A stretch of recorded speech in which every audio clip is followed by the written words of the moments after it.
Wait.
legend is born.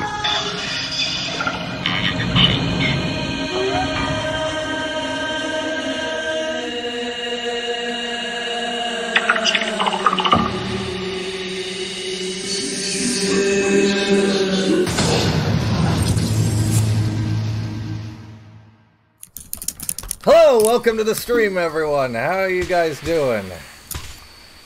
Hey. Bit of a lame introduction, but whatever. It's been a while since we've done this.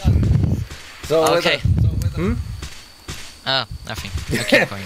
So with us today, as shown off by the poster that I posted on the different things, we have Darvell Hunt and Liam Robertson with us. Liam from Game History Secrets, who initially showed off the beta that we got, and Darvell Hunt, who supplied us with it. Yeah. Hello. Hey. Awkward silence.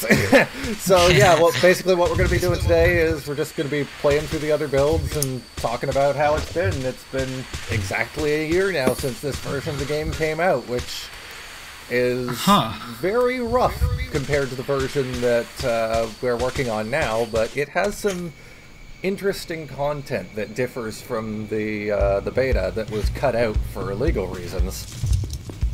As they have the whole issue with the Maori at the time, and various things like this cutscene specifically were just straight up removed. Huh. Hang on, let me open up the live stream because I just realized I didn't have it open. Right. It brings up an interesting...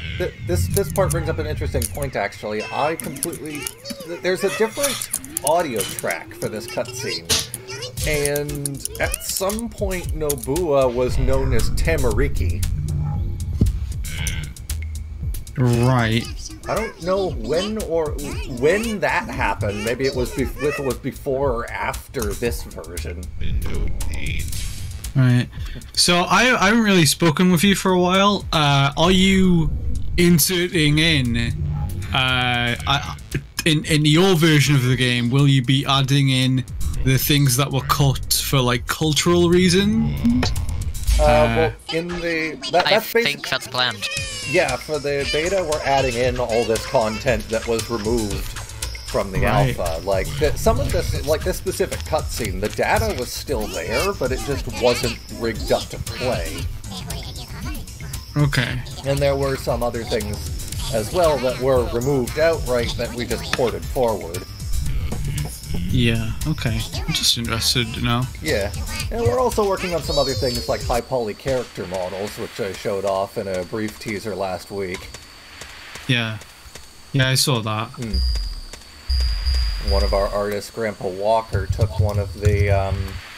Basically, there was an old model of Onua in this build that was from pre-alpha, I think. The game went through like 4 different revisions of character models, and he added extra detail to it. Nice. So how is everyone today? What are you guys up to? Well, who would like to go first? well, I'm just waiting for my chance to speak. Go ahead. We're just waiting when it's okay and socially acceptable. You're fine, you're fine. I'm just here. And I forgot how weird the physics were in the alpha. Just, like, you have no sense of momentum. Like, I can jump forward and also move backwards at the same time. I mean, this was from July, so that was before Darvell went on to team. Was it? Or did you say you came in August? I came in August of 2000. Oh, so so it was still around this time then, yeah. Yeah, then this was I July. confused it. This build was July 2001, so you would have been working on this one, yeah. Yep. Cool. I probably was starting to get on the physics. It wasn't a while. It was a while before I started actually doing physics. I started with the terrain following first. Oh yeah, the collision, right? Yeah. Yeah. Yeah, this version of the game, it mainly used, well, Benji, are you here to explain how that worked? I mean, like the octree collision stuff? Yeah. Yeah, well, it's not actually all that different. In the beginning, for the alpha version that we have. All the collision data was saved in a really obtuse format, in a big octree, which is a computer science data structure. And thankfully for the beta version, Sage uses a simplified format and then makes all the complicated stuff when it loads, which is much nicer for us. Yeah, I remember when we first started working on that, you insisted that the BCL format was just for water. It was just for water. Well, that's all it was used for, so it was just for water. I mean, there was even a bounty to someone who discovered what these were for. I never saw any of these bounties. Wait, did Omega never pay out? Oh, I mean, damn. I haven't gotten anything. Oh boy. Paid Hex out. Time to go search through chat logs. I mean, paid Hex out. Oh, that's funny.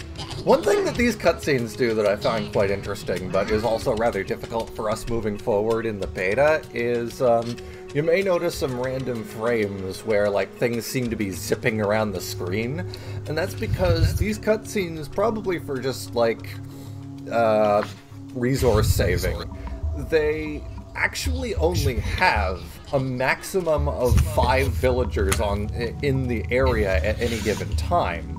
And depending on the camera angle, it'll just warp the same ones around to different places. This makes things rather difficult when we're working on our current patch, because for things like the dance cutscenes, I can talk about these. Yeah, we need to have 16 individual villagers that are different colors. I needed to add like 11 different entries into the cinematic character SLB, and let me tell you, that repointing was freaking hard. Thankfully, we only had to do that once. Yeah, and then you just... When you said you added 1 extra Tohanga, that was like, oh my god, I don't want to do this again. Yeah, hopefully we'll have a few little extra, some better ways of editing these things before too much longer. I think Benji is currently working on stuff to do with that, right? Yeah, I'm working on all sorts of stuff here and there, but yeah, once I get over my procrastination, I'll get this one little bit working right. Then we should have bones for like an actual editor that can edit a lot of the files in the game. My goal is to make it so that you can edit all of the game, except for, of course, the native code from this new editor. But right now I'm procrastinating by working on some scripting compiler and language stuff. Yeah, that looks pretty good so far. Basically just a higher level editing language for the OSI, right? Yeah. And that will then be integrated into this special new editor. Yeah. It would be nice to have that in real time. 10 Elements in chat says, and that Matoran is having a fun time moonwalking. Yeah, there's a few issues with that cutscene. So these cutscenes are actually pretty cool, because I haven't seen any of this stuff. I haven't seen any of the dialogue. Really? Basically, all I was doing the coding for the physics, at least after I got into it. The walking and the swimming, and still working on collision. We still had some issues with that. So I haven't seen any of this stuff. This is really cool. Yeah, it's kind of weird, actually. The, oh, what was it? I completely lost my train of thought. God, Sorry. Enjoy the dialogue while you can, because in a few hours you'll be seeing Yeah, in this build, this is really the only village that had any real dialogue. A lot of it just didn't exist yet after this. So for our new build, we basically, like, Reese is our writer, and a lot of the dialogue in the beta was slimmed down. So like that one conversation with Turaga Wenoa where he was explaining the legend and what happened with Mananui and everything. None of that existed at all in the beta. It basically amounted to, thank you for saving our village. Our hopes and prayers go with you. Yeah, speaking of that, I sent in the translated text. So, yeah, they would then be implemented. Not only German, also Slovak and also Spanish. Oh, okay. And Dutch. So basically all of the languages that we currently have translated for. Nice. Oh, now I remember what I was going to say, Darvell. It's really quite interesting to hear how just segmented Sapphire was at that time. Nobody really knowing what the other was doing. Oh yeah, absolutely. I just had my very small niche, and I didn't really see much of what was going on. Once in a while, I'd see some of the animations that the artists were working on, Right. but I didn't even really see much of sounds in it at the time. It was just really focused on what I was doing. I don't think they wanted us to get very distracted. It must have been hard to already work that way, though, without having any context for what you're working on. Oh, it was, and at the end we were working 70-hour work weeks, so it was a challenge for sure. I can definitely see why people didn't look back too fondly on Sapphire. Yeah. Yeah. Okay, 10 Elements on Twitch is saying, I do like how well the Bionicle sets translate to early 2000 PC graphics. Yeah, it looks pretty decent for, especially for a game of its time. Even these models are pretty high poly compared to other games that came out at the time. Like, this is coming from the same era as things like Lego Island 2. And that game was really low poly, if I recall correctly. Yeah.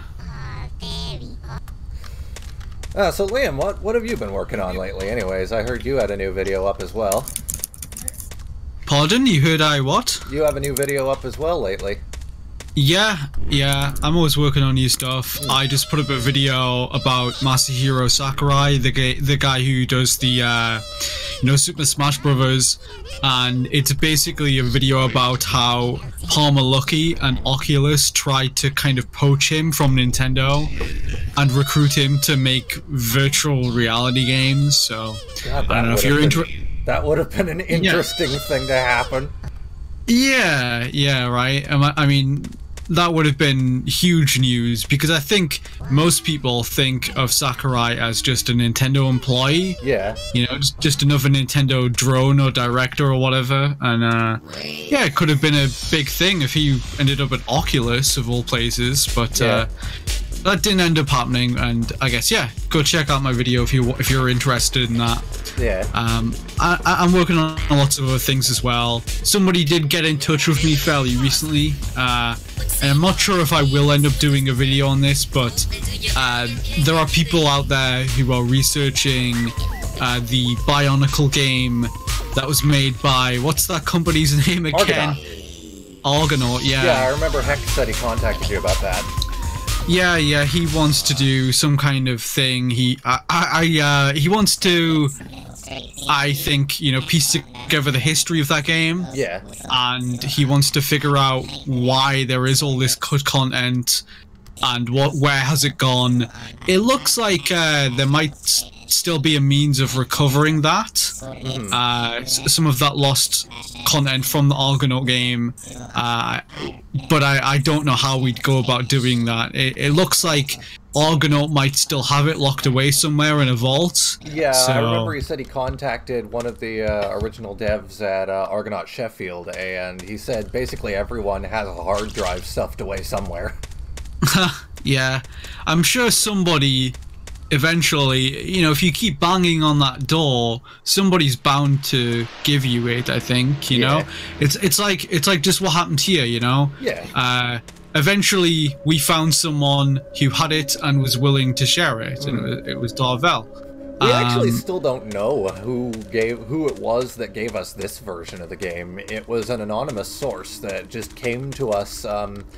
Technically, the anniversary of the game coming out was yesterday, because that was the day that random person sent us an email and posted a random imager link with a number of images from the installer, and a couple hours later we had the build.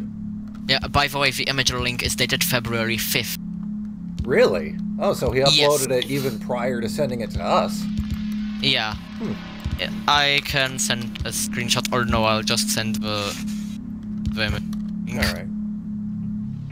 There. Yeah, but the point February is 5th, we don't know who sent this version of the game, just because they never made themselves known. We can only guess. Yeah, I think you had some theories as to who that might have been, didn't you? Yeah, because there was a similar leak around the same time of a couple of other LEGO games, and this build was... This is the only build we have that has an actual build date attached to it, and some other files, and around that time we knew that LEGO was receiving basically weekly builds, weekly snapshots of the game, and it's theorized that this is one of those. That would make sense, yeah. Or it might... I think that's likely, or maybe just an employee kept this on a disk somewhere. Yeah. And so many years later picked it up, figured out, oh, there could be people who want this, and sent it to you. Yeah, but from what we gather, this, especially from the content that's not done in this was never, you know, like, whereas the beta was like a finalized build of content that was done, this is more or less like just a snapshot of everything that had been done so far, with nothing having ever been set in stone. Brickholm says that he's fairly sure that... He says fairly sure I know who gave it to him, not saying who. Fair enough. So 10 Element says, it's amazing what's in this game because I remember seeing the opening trailer in the Nestle demo disc and it just never came to fruition by the time the 2003 game had come out. I guess young me just assumed it was a video and nothing more. I didn't piece together that it was a scrapped game. Yeah, a lot of people have been looking for this over the last... How long has it been? Almost 18 years now? Yeah. 17 years at least. Yeah. Yeah, what I find so interesting about this is just there are so many weird, like, intriguing wrinkles to the story behind this game. You know, of course you have these mysteries of who supplied this version of the game, but there's just so many unanswered questions even now. Like after I did my video and that kind of thing, like I did my best to piece together what happened and give a version of events that I thought was fair. Right. But at the end of the day, you know, we'll never know why the LEGO group decided to do what they did. Yeah. We'll never know the specific reasons. I think, you know, from what I've heard is that, you know, there was a new board assembled. Yeah. Toward the end of this game's development, and they just wanted to go in a different direction. Yeah, and this was around the same time that Alistair Swinnerton stopped working on the story as well. Yeah, so I think it was just like, it's just management changes, and this was a casualty of that at the end of the day. Yeah, it's like a string of unfortunate events. Yeah. Just as a side note, that section there with the climbing platforms, that was one of the areas that I saw a lot. I was working on grappling onto the hook. Well, it's not grappling. It's like catching the edge of the ledge platform grabbing. with your the ledge grabbing. That's the section that I was testing on that, and as of the time that I left, I could not get to the top of that cliff. Really?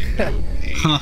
So that wasn't quite working. I don't think that specific area was actually. It may not have been. Some of that it looked very familiar. I don't know if they had that completely modeled, but at least some of that was modeled, and that was part of the area I was testing in. Yeah, it was probably L1A1 that was worked on later on because that specific area was cut.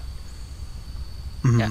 I would guess why this specific area would be just the main area for testing, because it has water, it has ledges, it has items, it has conversations. Yeah, it has basically everything that you can test. From what I heard, the Atrium area here is where a lot of the game's initial testing for physics and everything was done. Like, didn't you say at one point, Darvell, you had a bunch of balls flying around in here?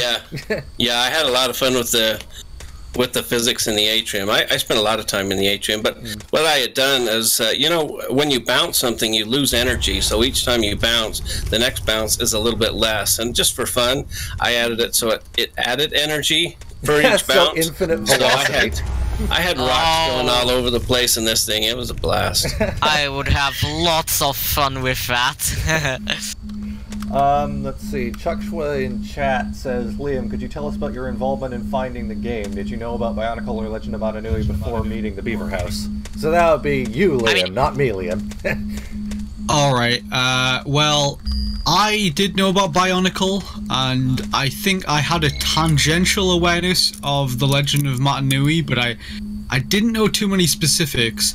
Weirdly, you know, I am a Bionicle fan, or I was when I was a kid, and I do remember seeing that pre-rendered cinematic off the serial disc. I'm fairly sure I owned that at some point, because I have a very vivid memory of getting, you know, a Bionicle disc and some Cheerios or whatever it was. Yeah. So I have, and also I was involved with Unseen 64, which did have some kind of article on this game.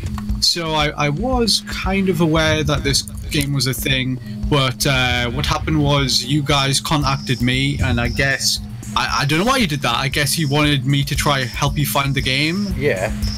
And I didn't know too much about it, but I was looking for subjects to do videos on, and you contacted me to help you find the game, and I kind of said, yeah, maybe we'll do that sometime, and then eventually, I don't know, I just felt like doing it, and I came around and I decided, okay, let's knuckle down, let's try get this done. Let's do some digging.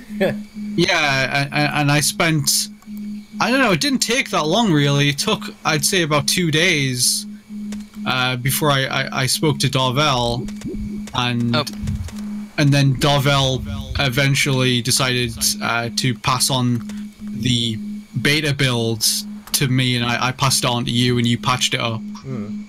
Matt Van Lieshout has a question for Mr. Hunt. Was there a planned demo before the initial release of the game? What was the schedule for development before it was cancelled?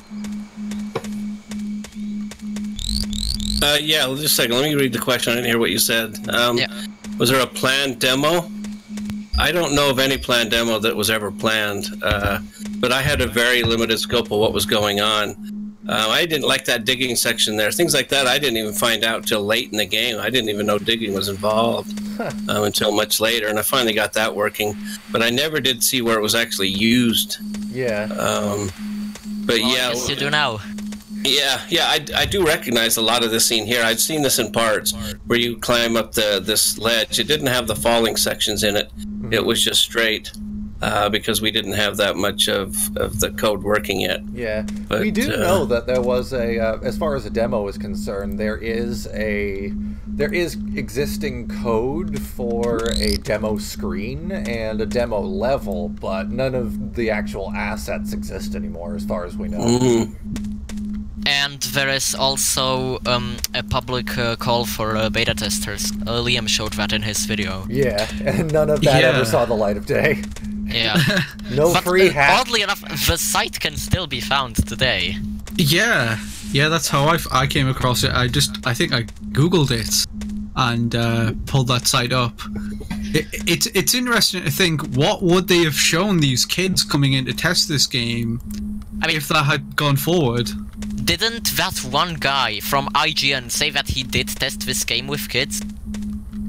I wouldn't be surprised, honestly, because there are conflicting reports that it did appear in some capacity at E3 2000. I don't think it did, you know. I think it was just that the Game Boy Advance game appeared at E3. Did you work on that one, Darvell? I did not, but actually my son, who is watching from his home, he did testing for the Game Boy Advance game when he was 9. So he would come in after elementary school, and I'd bring him in, and he did some of the testing on that. But I never actually did any coding. Oh boy, we got our first crash, boys and girls. By the way, that was a really poor performance on that Nui Jaga fight. I'm not good at that, okay? You can't... What you could have done, you could have just camped behind the branch and just spammed the balls. Here's the thing because about this the Jaga build, doesn't move. The thing about this build is you can't strafe while you attack, so that makes it a little more difficult than in a beta where you can do both.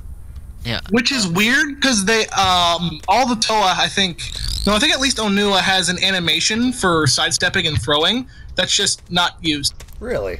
Huh. Maybe it's just not in all of them have list. shooting animations while sliding, and, so... Maybe it's just not in the move list. Yeah. Frog said that he used archive and submitted his email anyway. Yeah, I think I have heard about that. Alright, so since that area crashed, I swear we fixed that, but for the time being, Yeah, it's... I mean, you that could just doesn't look good. you could just debug camera past it for now. That's what we're doing, because debug features are still here. So there was a second part of Matt's question, which was about the schedule for development, but I guess so it was going to be released. As I understood it, it was supposed to be released the fall of 2001. Right. And we were considerably behind, even at the point when it was probably supposed to have been released. Really? So I was let go.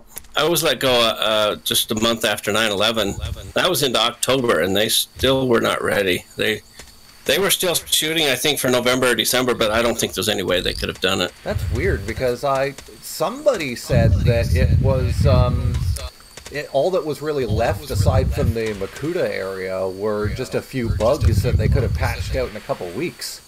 Yeah, that's not from my experience. Of course, that was like... they still worked on it after I had left. Right. But I think it was in pretty bad shape. I was kind of worried about it. Yeah, it wouldn't have been that much. I have to say right now, there is no way, just from what I had to fix and from what looking at some of the debug code present, there is no way they would have fixed it in that span of time. Especially the Canny Raw bug. Yeah, oh yeah, that's oh god, that took us months to deal with. That was a problem even since the alpha. I mean, yeah, but if they would have known the code, then maybe it would have not taken them that long.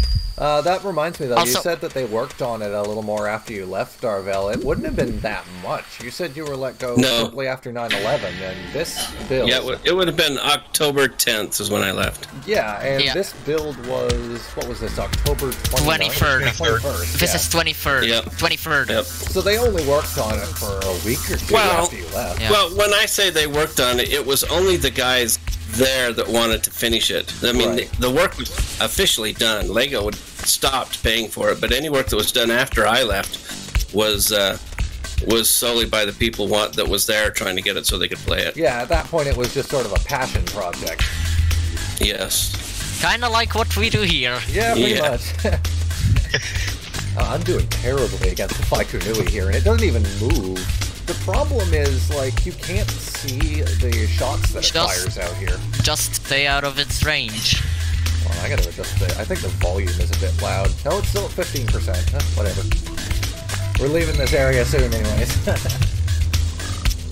Let's see, Grandpa Walker says, I have one of the PDA games that can't for the life of me remember anything other than it focused on the torrent. I sadly lost it in front of Don Pablo's restaurant when I was younger. Out of 12 games, I only lost that one. Well, I have a Game Boy Advance emulator on my phone, and I did play the entire thing. So I can say it focused on Matoran, mostly just getting between quests. But I'm going to say I didn't 100% the game. Right. Huh. 10 Element says the combat almost feels like Rayman 2 from looking at this. I never thought of that, actually. This is pretty much exactly like Rayman 2, yeah. Because in Rayman 2, he throws, like, beams out of his hands, sort of like the elemental energy spheres. Also, this is one area where the alpha really starts to differ from the beta. In the beta, you would just continue through from where we fought the Faikunui. Here, it acts more like a Metroidvania, so now we have to backtrack to get to a new area. And there's a lot of that in this build that was just straight up cut from the beta to make it a little more streamlined. Yeah, can I ask Darvell a question, actually? Can you remember if there were any explicit inspirations like that, like Metroid or Rayman, that you can think of that went into this game? If you know of those, I don't know if you were involved on that side of things. Most of the game was pretty much designed, well, not designed, but at least they knew what they were doing before I even got there. I was hired to work for the BIONICLE game, and it had really already been going, so I really don't know anything about that. And while I was there, I never really heard anybody talk about that. So okay, it seems to have been inspired by games like Metroid and maybe Zelda. There's a mechanic in it that functions. As I pointed out in my video, there's something that works a lot like the hook shot from... Which we're doing exactly right now. Sure. Yeah. Yeah, that's very likely because we were all gamers. I mean, all of us played, so I mean, they probably would have been familiar with all sorts of games like that. I didn't play Zelda myself much. My son does. He likes both of my sons play that quite a bit and still do. Yeah. But no, I sorry, I don't know anything about that. Okay, I just thought it was worth asking, I guess. Element is asking, so is this all one open world section or are there levels? Oh no, there are levels. It's just that each area has a lot more backtracking to it than it would in the beta. Yeah. Darvell, approximately how much of the game would you like? What state was the game in when you arrived? It was pretty bad. You could only walk maybe 10 or 20 yards before you would fall through the terrain. I mean, that's one of the things they put me on first. And the coding that they had for the terrain following, it was not good at all. And that's the first thing I did, and I completely rewrote how the physics worked. Right. So you really couldn't play anything. Most of what they were doing up to that point was, from what I understand, it was mostly just probably modeling the world. Right. And there were still even a lot of physics changes between this build and the final build that we know of, like I mentioned earlier, with the way the character handles and everything.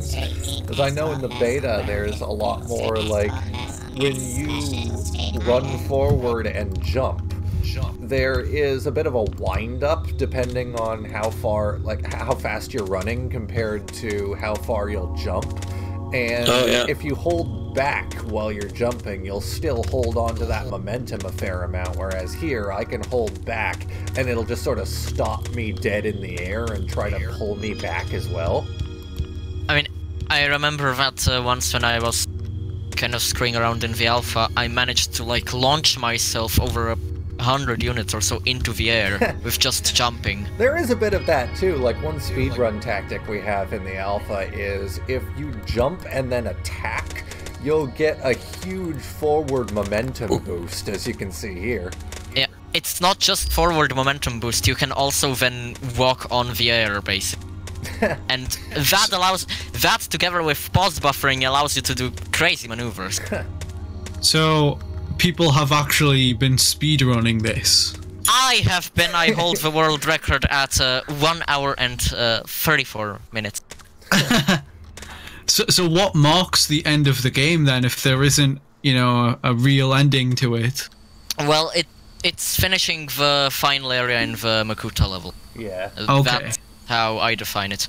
For individual levels, it's when the boss's health reaches 0. Yeah. Let's see, one of the YouTube commenters says, Liam, is this your last Bionicle game or not? For me, is he asking? Yeah. I don't know what he means by that, to be honest. Probably what you're covering on your channel, I think he's asking. Okay, well, I guess you didn't hear what I said earlier. About 20 minutes ago, I was basically saying that I am looking into perhaps maybe one day doing a video on the Argonaut Bionicle game, because I'm aware there's a lot of content that was cut from that. But I don't know yet. I don't have any solid plans, but I know people are looking into that. You said Hex is looking into uncovering more about that, so maybe that is something I end up doing one day. Because I remember when he first told me about this, I was unsure if I would do a video on that. Yeah. But it turned out, there was a story here to talk about, and also we got the game. Yeah. So there's that. At one point too, weren't you going to do like a whole show on Sapphire themselves? Yeah, that'll be something I do one day. I'm not sure how much Darvell knows about this, but the family of the man behind Saffire, whose name I think is Hal Rushton. Yeah. Hal Rushton, Dave Rushton. Yeah, Dave Rushton. I think this is publicly known that he had certain criminal involvements, we'll say, that he'd been doing some things that were not entirely within the law. So there's probably a video to be made there. I've been in touch with Dave actually a couple of times, and you know that potential video kind of hinges on his involvement, Right. Yeah. because I wouldn't just want to make a video where I bash him and I don't let him give his side, even if Yeah. he was convicted of certain crimes. Have we ever publicly told the stomach tube story? Oh dear. Honestly, I'm not sure if that's even true. That's just like that's just a rumor that an employee of Dave Rushton's company told me. Do you want me to say what that is? Yeah, go for it. Okay, well this has been a while since I thought about this, honestly. But, okay, so, context. Dave Rushton is the brother of Hal Rushton, whose company made this game, the BIONICLE game. So it's not Hal Rushton, the Saffire developer, it's Dave Rushton. Although Dave Rushton did also work at Saffire briefly, as I understand. So anyway, yeah, Dave Rushton became the head of this company, which I think was called Sensory Sweep. Yeah. And I came to know about Sensory Sweep while investigating a Dirty Harry video game. And as I understand, what happened was there was it was a time in development where somehow their involvement had started to leak. Apparently, Warner Brothers, who were the publisher, had received a phone call from somebody basically saying, you know, haha, we know that Sensory Sweep is working on Dirty Harry, and this was supposed to be a secret. And some people believe that that person was Hal Rushton, Dave's brother, trying to mock them or something. That is one rumor that I've heard. But anyway, yeah, the tube story is basically that this is something that a couple of people who worked at Sensory Sweep have told me, is that at one point in Dirty Harry's development, when it started leaking and Warner Brothers had received this phone call, Dave Rushton had been off sick, having some kind of stomach operation, and so he had to carry around, you know, some kind of hospital bag, and he had some kind of tube attached to his stomach. And a developer who worked at the company told me that when he had heard this game had leaked, he came into his company, into the development studio, and was furiously waving his arm around with these tubes hanging out of his stomach. You know, he's not a well man at all, and he apparently went around the studio shouting at people, accusing random employees of having leaked his game. So I don't know if that's true, but yeah, I've heard from a couple of people that he apparently at one point marched in the office waving around these medical tubes out of his stomach, Yeah. and screaming at people at random. So Liam. yeah. No, other Liam. Okay, sure. For Straight. Yeah, I know Right, I'm doing right, bad at this. right, I'm doing right. very bad at this. Straight, right, right. Okay. Really? It's that simple? Jeez. Yes, Yes. it's that simple. This is one of the areas that was cut from the beta as well, and I think we're going to put it in for the Nobua mode that we're working on. Yeah, Wow, it I really was that already simple. hooked it. Yeah, I already hooked it up with the existing subroutines because they are all there. Right. Also, before Frog said, Andrik, myself, and a group of folks have been speedrunning it. Yeah, in the BIONICLE speedrunning Discord, some people have already shown interest in it. Wait, there's a specific BIONICLE speedrunning Discord. Yes, we even have our own channel for BIONICLE the game, BIONICLE Heroes, and The Legend of Matanui. Huh. That's very specific. Yes. Do you have a BIONICLE GBA category? I mean, there is a channel for GBA games, but there is nothing in it yet. Everything is just being discussed in general. There we are. Why Found did my you way go back into the maze? Oh, I had to find my way back. You just take a left as soon as you get the glyph. Oh, I gotta deal with this again. Okay. Oh. Welcome to our Tumble live stream. You know what? I'm One just of gonna the make this, I'm Beaverhouse's gonna make this catchphrases. simple. We're not very good at this. There. I'm just gonna use the debug menu. Screw it. Make that a little Okay. quicker. hooray for debug menus. Okay, I think I have everything I need to go to the boss now. Oh, wait, no, I need the shield glyph, I think.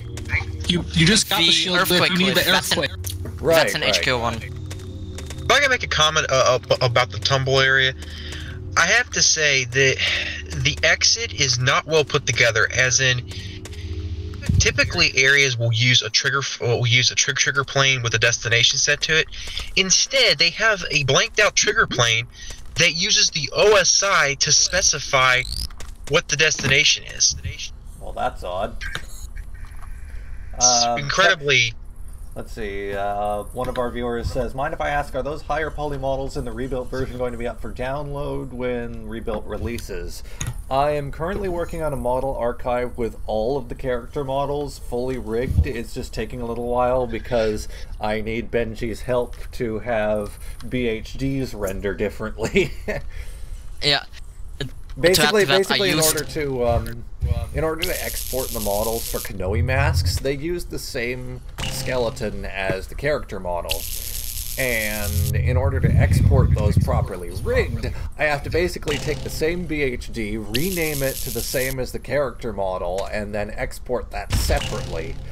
And when it comes to characters like Onua, who have, in the alpha, various test masks for different facial expressions, that is a very time-consuming process. And Chukshua says, Darvell, what was it like working with Sapphire with your fellow employees? Any good memories? Oh, I have a lot of good memories there. I had a lot of fun with those guys. I got really good friends with everybody who I was working with. We all played games. We enjoyed being together. The problems we had were with 70-hour work weeks and all the other problems that were going on with the politics and such. But as for the group of guys that I worked with, I mean, I couldn't have picked a better group of guys. I mentioned this before, but one of the times that we went out bowling all together, and we had a competition for one of the prototype toys for the Lego. Yeah, I remember you mentioned that. You got one of the sand terracotta. Yeah, I did. And I was the first one to get a strike after they had called for that. So that was kind of fun. We did have a lot of fun together. It's always Oh, go on. Sorry. No, go ahead. No, I was just gonna say it's always so funny to think that that was one of the most sought after prototypes that anyone ever had in the history of the series, and it's always such a funny inside joke that we talk about now. That set was essentially a bowling trophy for Sapphire. Right. And frankly, I didn't know what I have. I think I was off work for a little while, and I think I ended up selling it on eBay or something. I didn't even realize what I had. I knew it was a prototype toy. I mean, we knew about Bionicle even before they came out in McDonald's, so nobody really even knew what Bionicles were when we were making the game. Yeah. Okay. That's really interesting. Sophie asks, can we get a link to the Discord? I am guessing that she means the Bionic. Yeah. Also, on PM me and I'll send you the... brief question, since I haven't played this in a while. What is the button to change the different abilities? I forget. E and R. E and R. Okay, thank you. Sorry, because I need that for the earthquake glyph. Yeah. Yeah, there we are. The shield glyph doesn't actually work on anything except for objects like rocks. Really? I didn't think it worked at all. Yeah, it kind of breaks a lot of objects. It's the reason HAL kind of breaks following that platform. It would have been really useful in Galley's Beach. You'd think. Yeah. I mean, in Galley's Beach you can just grapple fly and just avoid the entire section altogether. You can literally fly up to the out-of-bounds area and just move to the HAL. That is very true. Grapple's completely broken. in both builds, it's literally broken. Yeah. What about the what was that glitch that we have in the beta? It's lets you skyrocket infinitely. Yeah, the same thing is also in the alpha, but there you're just uncontrollably moving upwards. Unless you pause, then it breaks you out of it, and it allows you to pause further down. So yes, this game is completely broken, and in case these things ever get patched, there is a patch version on the speedrun.com resource page. Yeah. Fun fact, this boss has an unused dodging animation. Really? Yeah. Yes. I think it was in data mining. Also, 10 Elements is saying... It has, so I know it has a dodge left, but its dodge right is just a copy of a different animation, so... Okay. Then 10 Elements says, so I know this was being built for PT, but did you say it was also planned to be released for PS2, GameCube and Xbox? Xbox was never confirmed, GameCube was confirmed to release, and for PS2 there are some references in the source code, but it's not exactly a confirmation. Yeah, well, when it comes to Xbox, there are actually some Xbox hints. If you run the game with the debugger, you see a lot of messages about some Xbox CPP file. So some source code for the Xbox is throwing out error messages left and right every frame, which can kind of lag it if you're using a debugger. So there was Xbox code in at least the Sage engine, even if the game wasn't planned for it. That would probably have come from, if nothing else, it probably would have come from Sapphire Young Olympians, which is what the Sage engine was first built for. Well, and then we also found out that the OSI ceased to have links to Barbarian. Well, those are the same game. Sapphire Young Olympians became Barbarian later in development. Oh. Yeah. Yeah, this is where you're supposed to get a Makoki stone after you talk to Wanua, but Wanua doesn't have a conversation here, so this is where the cracks in the alpha start to show. I mean, I could probably just make a conversation with that, like, right now. Alright, I forgot you actually go back here to collect the Makoki stone. Never mind. But you can't go any further than this in this level, because the trigger at this point to go through the galleys level does not exist. So, goodbye, game. Slowly rigged Vanilla up for that. So I have a question, and I guess anyone can answer it. Where do you guys fall down on the whole debate over how the game was supposed to end? Because I know when I was researching this and talking to you guys about it, we were kind of discussing, was there supposed to be an end boss, as some people suggested, or was it just those end trials at the end? So I'm wondering now, after you've had so much time to research the game and work on it yourselves, well, how do you think the game was supposed to end? How do we think it was supposed to end? There are literally no references to Makuta anywhere, be it in the code, in the OSI, or in the files themselves. Well, in the beta, there is some dialogue for him, but yeah, it was never dialogue in quotes. But there it's just, and I'm gonna quote, "Can you defeat me, Liwa? I doubt it." Yeah, I can't believe this. No way! I can't believe this. The others will not be so lucky. Yeah, that was. And that some... concludes the level 7 dialogue. Yeah, that was some Eggman stuff there. Yeah. So how do you think it would have ended then? Well, I believe at one point Greg Farsty stated that there was at some point tossed around some ideas of a fight with the Shadow Toa, which is something we're going to work with, but other than just those random ideas, we don't really have any ideas other than what was shown off in the Motonui Online game. I don't know exactly where it was, but I think that someone also said that there would be like a final banishing ritual which would use a lot of the ammo and then Makuta would be defeated. I don't exactly know where I heard that, but I know I heard that somewhere. Yeah, it all seems like it was just kind of up in the air and they hadn't really finalized it. Yeah. Like there were ideas, but it looks like they didn't figure out how exactly to wrap it all up at the end. One thing we'll have to cover when we get to that in this build that was completely cut in the beta, and I don't know if you worked on this at all, Darvell, but there are some specific levels for the Toa Kaita, which were just the combo models of all three of the different Toa that you play as. And those levels and the characters themselves were completely removed later on. But that was the most that we ever got in the in the Makuta level.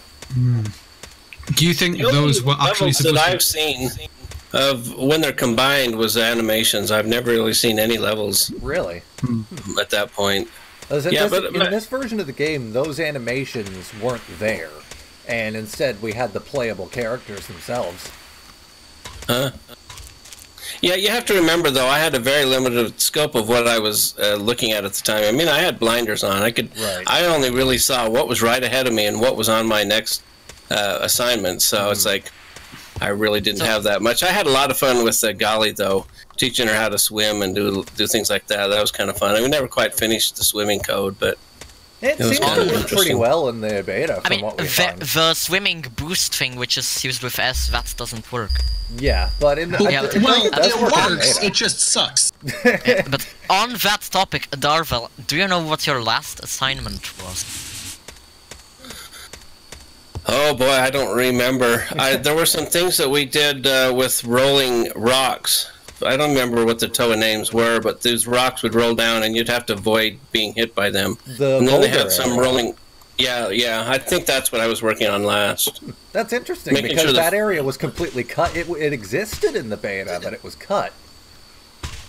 Huh?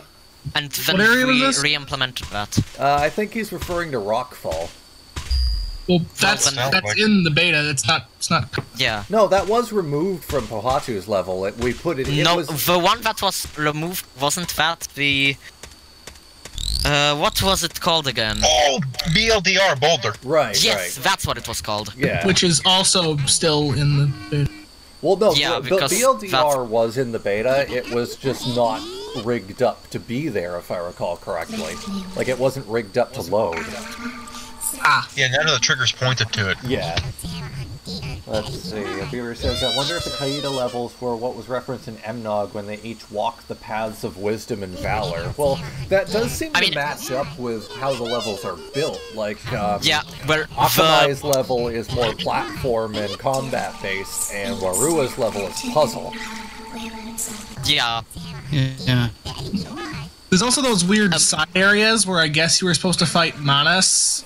Another question is there any uncanonical elements in the game? Well, I guess that there it would be the Toa giving each other the mask. Yeah.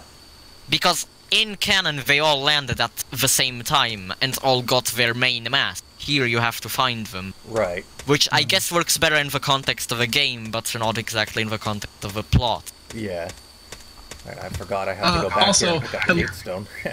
There's a Gali who's using the incorrect text. She's using her blinking texture for her eyes open texture, which is great. Oh, yeah, I never noticed that. Oh, you didn't? Another question. Yeah, another question for Mr. Hunt. Besides prototypes, were there any other things LEGO shared with the devs of the game, like artwork or story bibles? If there was, it never got down to me. I was just a developer on the low end. We had like a lead, and we had managers above that. So if they did share those things, then I think it's likely. I never heard of that because I didn't ever get to hear that kind of information. I don't remember any story things because I remember being surprised, seeing some of the elements in the game after I'd been there like a year.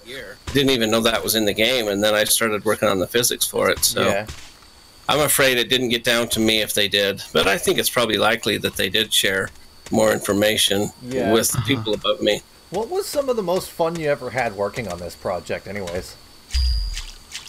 It was definitely with the physics and physics that weren't realistic. Making things roll and fall, and I had some fun with the Pohatu levels and with the rolling boulders and trying to avoid those. And there was a point where there was a cliff where the rollers would roll off, and you had to avoid being hit by them. Yeah, there's also some sort of puzzle in there. That was that I forget. That was in Pohatu's level and also copied for Kopaka's. Yeah, it could be. Yeah. You will see these areas soon. Can I ask Darvell, from what you can recall, how closely was LEGO involved in this game in terms of, the day-to-day development of it? Did they have anyone on site overseeing what you were doing, or how did that work? They occasionally came on site. but I never met with them. I think they were pretty closely in contact with them. I think they were in Denmark. And I know there was a lot of contact with at least my manager, with the lead of the project and the manager. Right. But yeah, I don't know much of what that was because I didn't really ever have any interaction with them. Right. Yeah. But I do know at what point when they changed the management at Lego over this project, because the goals of the game completely changed, and I didn't really know that they had changed management at the time. But there was one point where we were scrapping a bunch of stuff and trying something else. So pretty much everyone was in the dark on these things. Yeah, mostly. At least the end developers were. Yeah. Also, Was Andrek, that to like prevent leaks, or was that just because I don't know, that was just the way Sapphire worked? My best guess is that they just wanted us to stay focused. They didn't want us to get distracted. Right. Okay. So, I mean, I didn't even know about other parts of the game unless I was actually working on it. Sure. Yeah. So, there might have been part of the leaking thing. I don't think that was an issue. I mean, we all knew that we weren't supposed to talk about it, and my family knew what I was working on, but nobody else. It's like, there really wasn't much of a push to hide what we were doing, because nobody even knew what Bionicles were. I mean, if I'd have told them they wouldn't have even known what I was talking about. Yeah, like at the time you started working on this, the franchise itself hadn't even launched yet. Yeah, exactly. I was going to say, Andrek, as well, you have a bit of echo on your mic, just let you know. Okay. Darvell, I have a question for you. Do your kids or your family, do they know about the recovery of this game, and have they played it?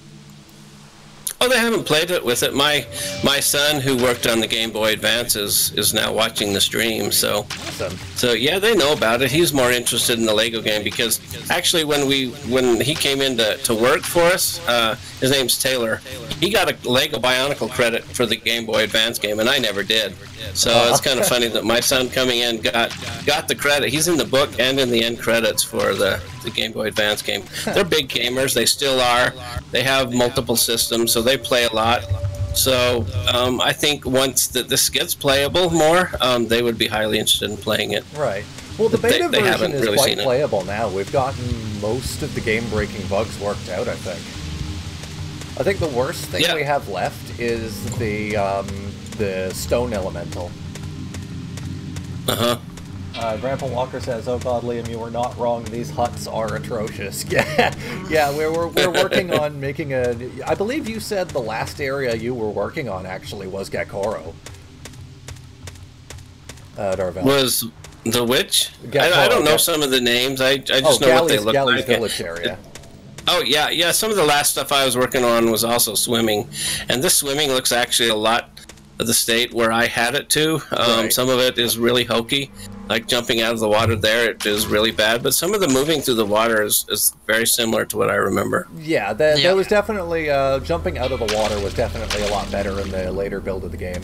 I don't know if we ever got blending into the game, animation blending. They were planning on doing that, but I never saw any of it working. So some of that would probably have helped. That is, but yeah, I remember jumping out of water in a certain way will lock your animation. Yeah, it would have been nice to have animation blending, and we can definitely look into it still at some point, but it's definitely not there at the final point that we have. We definitely talked about it, but it was just something that we never even had time to start on. Taylor's in chat. He says, "Yeah, I'm here and I'm definitely interested in playing the game." Well, you know, the links are definitely available. And I believe the latest beta version patch is pretty stable. Nate, what was one of the last things you worked on? Probably the last thing last thing I worked on area-wise. Probably, well, I know I worked on the debug menu last. Last area I've been working on for rebuild at least is Pokoro, but right. Yeah, I want to say the last area I really worked on was actually Rockfall and Snowfall. Right. One thing I wanted to address is just minor bugs here and there. Yeah. One thing I just wanted to address, just randomly thinking about it, is I remember when we first streamed this version of the game a year ago, and do you remember the Z buffer issue? one of the first problems with the game, where basically objects would render through other objects, edges of models would be all jagged, it was horrible looking. And this area was the absolute worst for it, because we take for granted... is still further up. We take for granted now that we can see things like that mountain in the distance or the village in the background, but the Z buffer issue was so bad in the beginning that all of that stuff in the background would just basically be completely invisible.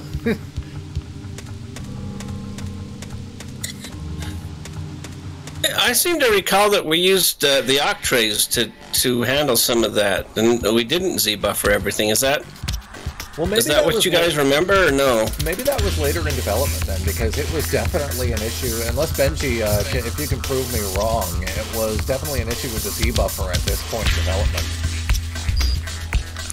Yeah, the Z buffers, we had to fix that because it wasn't precise enough because of how the near and far clips were set. But the big thing that let us fix it without messing with a lot of the near and far clip was increasing the precision of the depth buffer. So it was set to like 24-bit precision or whatever, and we upped it to 32-bit. Although I have a hunch that maybe modern graphics cards don't like 24-bit, and something was going wrong there. But we increased the precision, and so now depth precision is working. Yeah, I believe it was mentioned that the game originally only really worked on a Voodoo 2 graphics card, was it? Yes. Hold on, I can... I think so. I have a chat here with MC Dude, the guy who originally recovered the game. Right. He told me the parts of the specs that used. Roll up. Yeah, that was one of the issues with it that was keeping the team back, wasn't it? Is that it only worked on specific graphics hardware at the time? Video compatibility was a huge problem at the end. In fact, when I got my copy of the game when I left, I took it home and I couldn't even get it to run on my computer, and I tried it on a couple computers. I couldn't even get it to play, so I never played my own version. It's just probably why I ended up misplacing it. That's a shame. Huh. Well, at least it works now. Better late than never, I suppose. I found the chat log. MC Dude was using a Pentium 3 tower with a Voodoo 3 and a GPU that supports Direct3D. He doesn't know about Pentium 2, but Pentium 3 would run. Right. I actually have a Pentium 2 system that I might actually be able to try this on at some point. Well, you're going to have a hard time getting a hold of the graphics hardware. I think the Voodoo cards are exceedingly rare these days. You know, I've never played any version of this game. I should probably actually try it. It's fun. Yeah. Grandpa Walker says, "Hey Liam, is that mountain in the background supposed to be a part of the Gakoro level we're working on, or is it something that gets loaded in separately from the level?" I believe it's a separate object, but I could be wrong. Also, Andre... What is?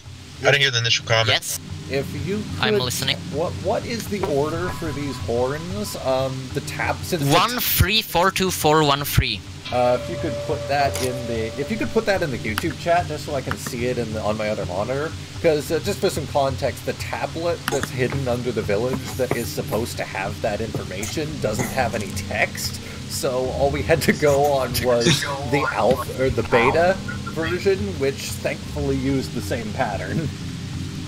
Yeah, that rock is weird. I legitimately still have not figured out why giving it text still does nothing. Right. Yeah. Kind of. I know why. It's just the conversation file is it basically has the string table references nulled out. That's why. The order you can way you can remember it, kind of like a sandwich, 2 parts of 1-3 and with a 4. Fair enough. Oh hey, she actually played the animation this time. How about that? Out of curiosity, do you actually have your basic energy ball right now? Yeah, that's fixed. Yeah, thank you for fixing that, by the way. That wasn't me, that was Nate. Right. Oh hey, the cutscene actually plays now. Huzzah! You know, I've never actually seen this cutscene play. Also, where is Gally? I don't know where Gally went. That would be the fact that the hook just canceled out her cinematic animation. Oh. Great! So, that's a thing, and that's Z-fighting! Oh god, that's Z-fighting. Yeah. Well, I remember trying to get this animation into the beta, just desperately trying to get this to work there, and it did not work. It was Grandpa just Walker absolutely says- refused. Grandpa Walker says, also, I just have to ask, does anyone else notice the hilarious irony that only a voodoo card could be used for this game? That is a very good point. Oh wow, that just teleports you right to Island. I didn't even notice that. Yep. I have a That wasn't original. I had to add non-bionicle. that. Sorry, I have a non-bionicle related query for Darvell. When the time that you and I first started talking on LinkedIn or wherever, I googled your name, and I'm not sure if we've ever spoken about this, but I found an article in which you were involved in a news story. Do you know what I'm talking about? It's something to do with your iPad? Is he there? You're Darvell? cutting out a bit. I didn't hear what you were asking. I heard about Oh, the news sorry. article and then I lost it. Oh, okay. So around the time when you and I first started speaking, I found a news article when I was looking for your name, saying that you tracked a criminal who'd stolen your iPad or something. Oh, that yeah, right? yeah. That's true. Yeah, if you go to Never heard that ksl.com, yeah, somebody had taken my phone at a gas station, and I had an iPad, and I had them linked with Find My iPhone. And so I ended up giving my iPad to a police officer, and he tracked my phone all over town. It took about six hours. It ended up being a bus driver that had picked it up after I had pinged it when I was trying to figure out who had it. So apparently whoever took it threw it out the window, and then a bus driver saw it. And it survived being thrown out the window. Yeah, it was still working. It's trashed. I've still got the phone, and it's completely trashed, but it was still working. That's a better story than something that my father told me. He said that somebody's laptop was stolen, and then it was last seen in like a train or but then it could not be tracked. Also, I think I'm just going to debug through this area because you're supposed to be swimming here. If you warp into the area again, it'll put you on. Well, this area kind of sucks anyways, so... Like, I can look at this. This is just like... this is one area we really want to address in Rebuild. It's just like the same thing over and over again. Constant dead ends. No landmarks to tell where you are or where you're going.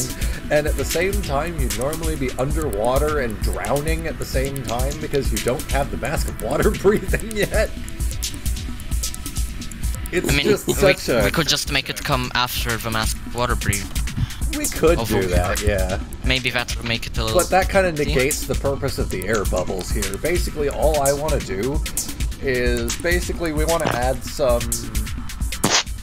things that some landmarks like some Lightstones, or just like when you make a maze like this, you want to add something that tells the player like, oh, I've been here before, like a sunken ship here or a ruin there, you know? Still not as bad as the maze in Manual Online Game 2. Oh god, the Kawaii maze? The drifts? It's not even really a maze. It's a randomized maze. It's terrible. Yeah. So when's the next build of this coming out? The rebuilt version, we're working on that. We had actually hoped to have it out today, but we're not quite done yet, so we're still just set for Q1 2019. Alright, okay. He's pulling a Nintendo. Also, hello, floating Terracotta. Nice to see you there. Jump under him and he'll disappear. Really? I gotta see. Try. Oh, wow. Well, you learn something new every day. You know, so something else I want to address quickly. The air bubbles did not work in the alpha at all up until I well, I wouldn't say recently because it's been months now, but yeah, they would just straight up shut down the game if you touched them. Yeah, the reason is because that it was there in the OSI, except that the TOA classes themselves weren't calling them properly. So when it tries to add air, it's because it didn't know what to do with it. Yeah, this is something I'd like to look into fixing at some point too. Pushing this boulder is obviously, like, one, probably not supposed to be this slow, but it's also probably supposed to drop off into this pit and then open that door over there. But all that happens when it reaches the edge is it just stops moving. And if you port the map into the beta, you can see that there's actually a waterfall texture that like appears where the rock was. Really? And goes. Yes. Huh. Hello? I'm here. Sorry, something happened. Oh, okay, I'm good. So yeah, I just have to debug camera through this door, I guess.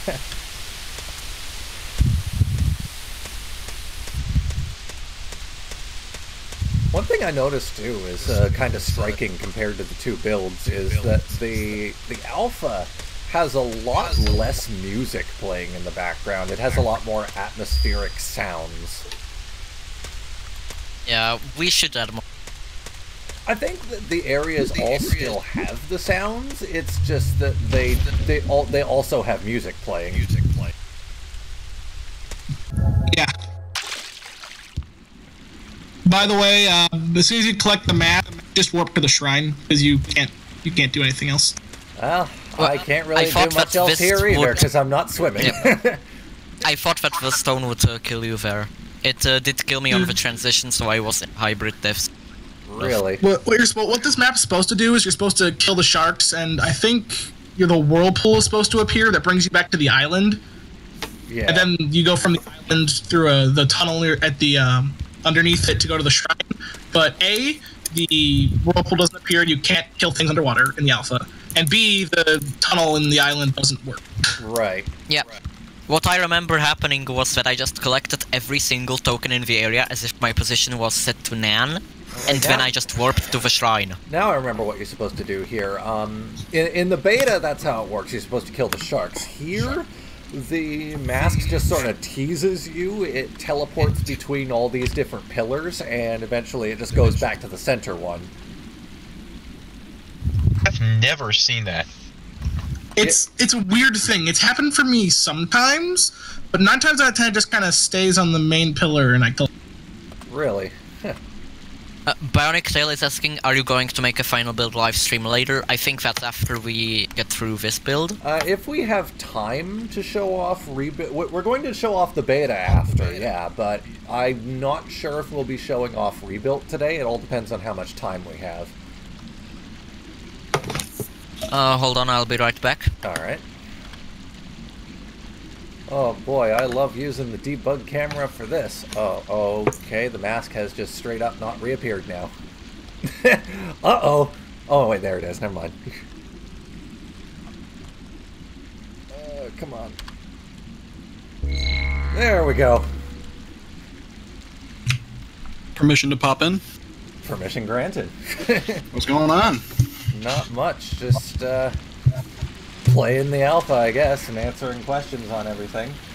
Phoenix Storm says, don't worry, elements, I'm not stalking you, something like, oh, I don't know what that's about. Jesus, I remember playing the first BIONICLE game, Mask of Light or whatever, a day or so after I got it on my birthday, and we had a terrible storm here, and right as I finally defeated the first boss, the power went out, and I didn't have time to save. Oof. Yeah, that sucks. When I was younger, my brother would always bother me to want to play my PlayStation 2. And every time he wanted to, it was coincidentally right at the point where I was beating the final boss of BIONICLE Heroes. And of course, he'd want to play that game. And they had 3 save spots, and instead of playing one of the other save spots, he played on mine and completely wiped all my progress every time without fail. Oh no, we got that animation bug there. There's a bug with the animations with swimming, where if you jump out of the water while you're still in one of the swimming animations, all of Galley's walking animations will be slowed down for some reason. It's really odd. Yeah, this game is a little bit broken, especially the alpha. Yeah. Okay, where do I actually go from here? I'm trying to remember the progress. There's little holes next to the shrine that you can swim I'm into. back. Okay. Oh yeah, here we are. Yeah, there's 3 of them. One of them leads to the WTHK and the GLY1. One of them leads to GLY2, and one of them leads to 3. Oh boy. So well, we're not doing what hack. That's for sure. What the heck? Yeah, that's what I'd call it, because that area is something. Then you might just want to warp to GLY. Yeah, because I'm having trouble finding the doors here. They're not doors. They're just, it's literally right next to the shrine. You just have to jump into the water. Oh, okay. There's supposed to be waterfalls coming from the ceiling, but they're not. Huh.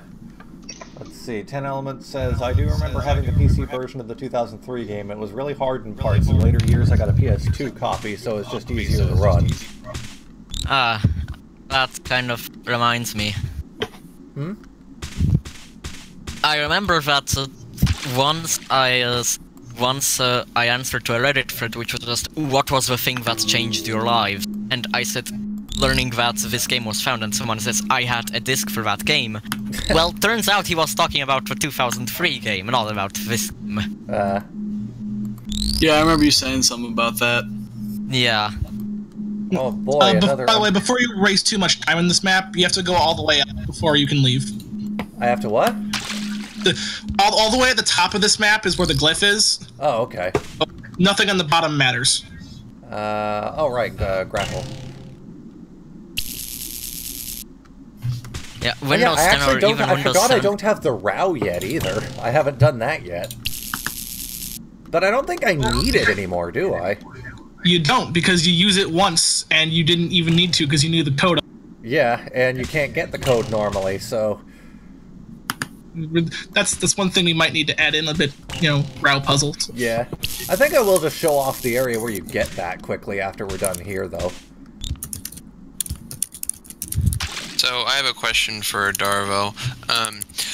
Was there any separation between the programming teams for the game engine, like Sage-related stuff, and for Legend of Matanui related stuff? Because you said you were working on terrain following, and there were clearly a lot of graphics issues.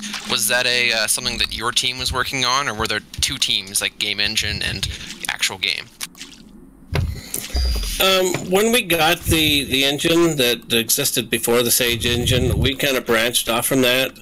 So at that point, I don't think there was any interaction because they had their engine and we had ours, and I believe that they were developed separately because I never had really any interaction with people. I heard a lot about the Barbarians game, but I never really had any interaction at all with them.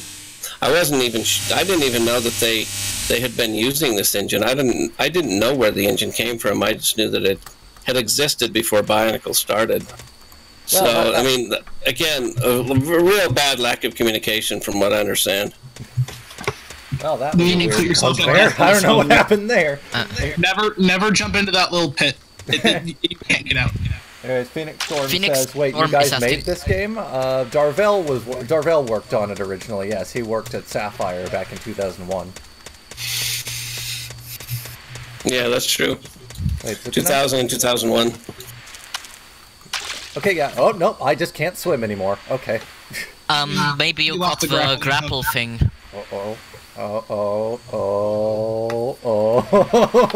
Okay. Black screen of death. Bye, Galley. We'll see you later. Alright, I think I'm going to restart the game here. Let's see if loading helps with that.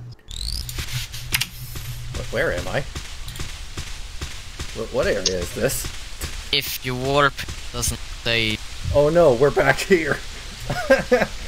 Oh boy, okay, we're just gonna go back to beach, then show off how to get the RAW, just because it's there, and yeah. And it's fun! No, it's not! It is definitely not! So just give myself the mask of water. Oh, that reminds me, Nate. Eventually, you need to copy the code from the debug menu code for the different masks, so it just gives all the masks. Oh yeah, that's easy. Yeah.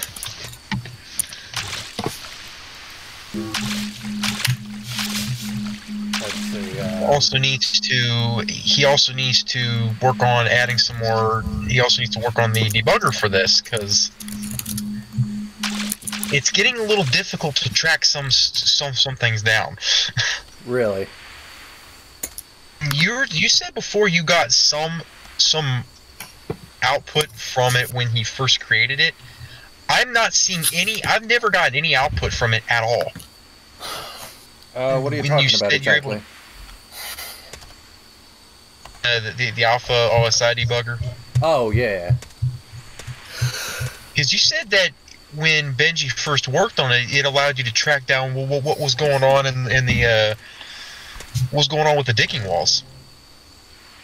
Yeah, I think it did. But I don't recall exactly what it told me, but I'm pretty sure it did output something. I've never gotten any output from it. Well, it does show like OSI errors. So usually, if there's a script error, the engine will print out what the error was before shutting down. But I'm pretty sure we have already solved all of the shutdown errors. That are nice shutdowns with actual messages. Yeah. So then now we're just left with hard crashes. Yeah. Phoenix Storm asks, that's cool. What program code language did you use for this? I assume he's asking Darvell. I'm not seeing the questions anymore for some reason, but this was all done in C++ on our side. Yeah, the game apparently shows that it is compiled in ++, but I have never. Oh boy, this area is the worst. This is one of those ones with falling boulders, and that's why it's awful. Oh god, here we go. Because the boulders, since we don't have the shield glyph, and the shield glyph technically doesn't even come into play before this area, the boulders just knock you off the platforms, and there's nothing you can do about it. I mean, technically you aren't even supposed to have the shield. You're supposed to allow, you know, that tablet. You're cutting in and out there, Andre. Yeah. Yeah, I hope that this is going to be better. 10 Element says, and I thought that giant room with the moving small platforms looked bad. Yeah, this is, this area's special. Yeah, this is about 1,000 times worse if you're doing it like... I kind of wonder, actually, would the shield glyph help here? Let's take a look. A criticism I have of the alpha is that all the power-ups come way too late for you to be able to use them. Yeah. Except bosses. Like, the beta has that too, because like, you're not using Liwa's Hurricane glyph against enemies. Yeah. Period. But you're not using basically any glyph aside from the Earthquake glyph or the Firestorm glyph, period. And even these are just mandatory boss functions. Nope, the shield glyph does absolutely nothing to help with that. Okay. Duly noted. Alright, we're just going to debug past that anyways. Basically right up here is the... You go back here, and the Rao is just waiting on a platform. That's really all there is to it. Also, I never noticed the, at the top of the waterfall here, actually, there are a few little trees. That's kind of cool, actually. yeah. Was that in the beta version of this area, or no? I don't think so. What are you talking about? What was in the beta version? Because in the beta version, that waterfall way much higher up. Yeah, yeah. I don't think that they put in the trees there. Alright, so now we're just gonna go right back to Glide 2, because that's where we left off, sort of. This map confuses me. I think a lot of Galleys areas are confusing, to be honest. Well, I mean, Kopakas are also confusing. Well, when I say confusing, it's that there seem to be a lot of things that are supposed to be happening in this map, but, like, none of them work. Right. Around, like, there's the geysers, which I'm still never known what the point of them was. They're in, like, 3 different maps in her level here. Oh boy, we're doing this bug again. Yeah. And there's also, for testing purposes, I poured this map into the beta, and right after the shield glyph, there's supposed to be like a door in front of one of the openings, but it never appears in the alpha. Yeah, so here we have the geyser platforms, and isn't it like a set of buttons somewhere that's supposed to activate them or something? Yeah, they should theoretically be right behind you. Oh, well, I just got pushed through the level by the geysers. That's cool. Oh, there we are. Oh, I'm back. Oh, wait, never mind. I'm stuck in a diving animation. Oh, hey, now I can swim. Cool. Oof. Yeah, they're on the other side. What was that? I appear to have lost contact with the others. No, you're good. Oh, there we are. Okay. Don't know what happened there. I have no idea. But yeah, the buttons were on the other side of the platform. Like you were on the other side of the geysers. Yeah. That's what I'm saying. Let's see. Maybe Phoenix Storm says maybe I'm not looking in the right places, or could be mostly in Unity, but there seem to be very few working in C++ to make games compared to C# or JavaScript. Well, who are they looking at? Like, AAA games are often in C++ or using engines built in C++, like Unity and Unreal. Yeah. And he also says, a lot of sound effects here sound like they're from Echo the Dolphin. I wouldn't know about that. I've never actually played Echo the Dolphin. Gabe Bond says, I kinda like the look of this area. Yeah, it's a nice looking area. It's just one of the more confusing and broken areas. Golly's level, I think, also just has a generally, I think, really good aesthetic in the alpha. Yeah, it's a really nice looking level. It's just a shame that a lot of the area is so broken. Yeah. And I am already lost again. I'm still here. By the way, I have noticed that sometimes when the water is not shallow or is too shallow to swim in, that's sometimes when the animations get mixed up because it's walking and trying to swim at the same time. I noticed that a little earlier. I remember having that exact same problem. So you might want to look at that. I think that's the point where it's getting the animations too slow. Yeah, well, that was fixed in the. That was fixed in the beta, I believe. We don't really have that many problems in one area, it was just fixed by moving the water downwards. Yeah. But yeah, it would just lock you because it would try to swim and walk at the same time. Yeah. You just couldn't move. Alright, we're just gonna warp on to Gly 3 because that was a ridiculous death there.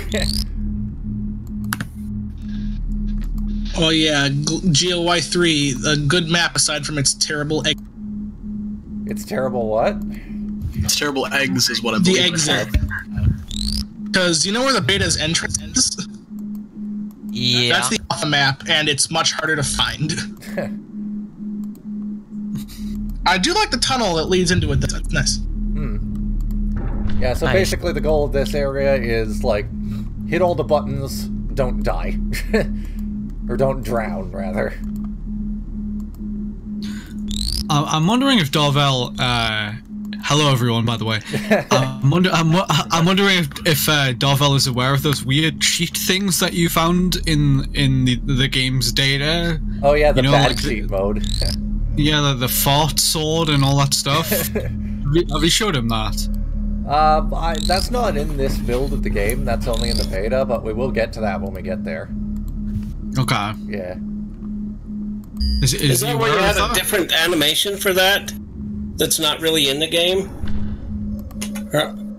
Something like that, yeah. Yeah, basically the different characters, if you had a specific option set in the Lego BIONICLE.ini file, if you pressed P, certain characters would make various different animations, like Onua would give the finger to the player, and Pohatu would urinate.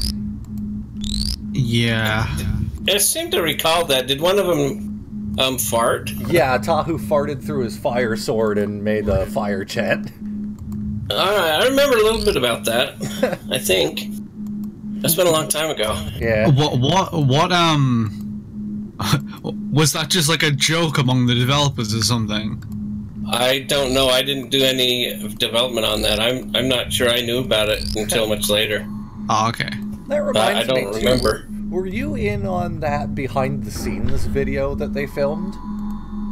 I was there, but I wasn't actually in the video. So I was working there when they made that video, but Okay. I didn't go play basketball with them or whatever they did that. That was mostly Brent and Dell. Yeah. I think it was pretty much mostly those two guys that made it. Yeah, didn't you talk to Brent, Liam? Yeah, I've spoken to Brent a few times. He would be a good person to talk to about this type of thing. You know, the background of the development itself. Yeah. And honestly, it's been a while since I spoke to him. I can't remember what we discussed, but he was, you know, pretty adamant that the reason this was cancelled was just due to the change in management that LEGO was seeing at the time. Yeah, it wasn't the whole 9/11 story that everyone else was given.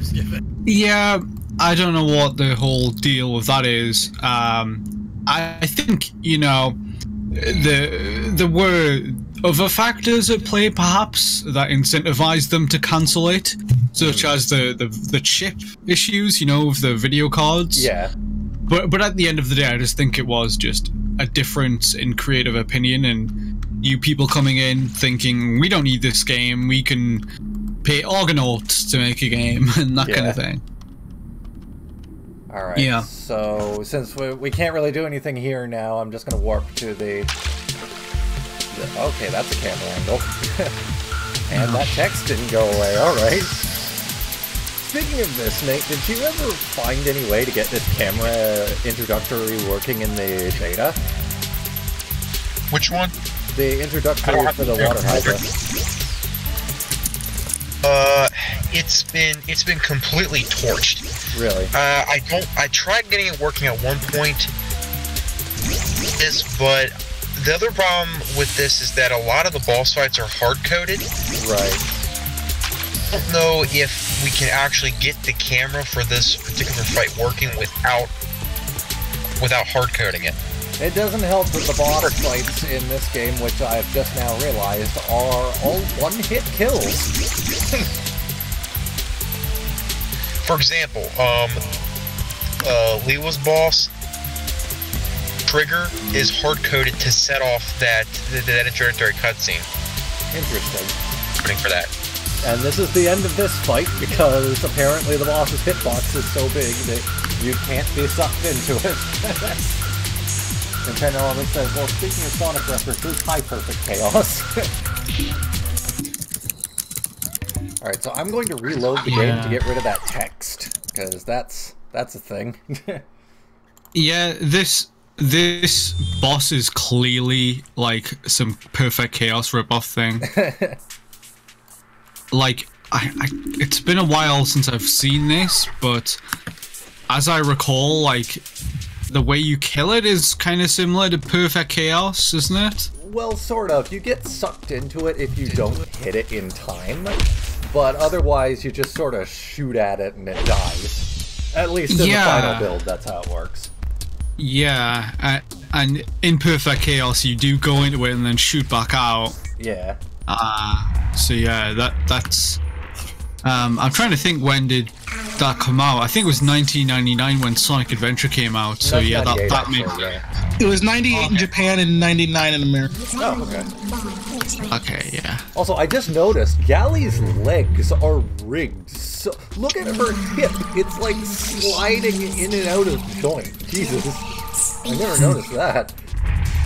10 Element says, oh dear, was Pohatu's ankle meant to detach from his foot? Yeah, that's a thing too. Now, while we're on that subject, can we talk for a moment about the rigs in this game? Holy crap. Like, I know that you freaked out over the fact that they have just rigs for the masks on their hands and on their heads. Yeah, but I don't know more about that. Is instead of, like, you see Gally here takes off her mask and gives it to Pohatu. The way these are rigged is how do I put this? The characters each have two masks.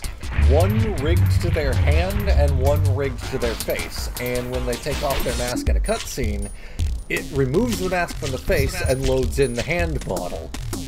And rather than being set up like you have the mask as a separate object and it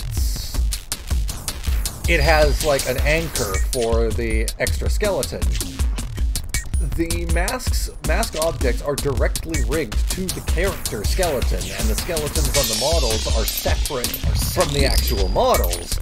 So every object essentially has a duplicate of the character's main skeleton, and it's really, really weird and makes it very difficult for actually exporting these models properly.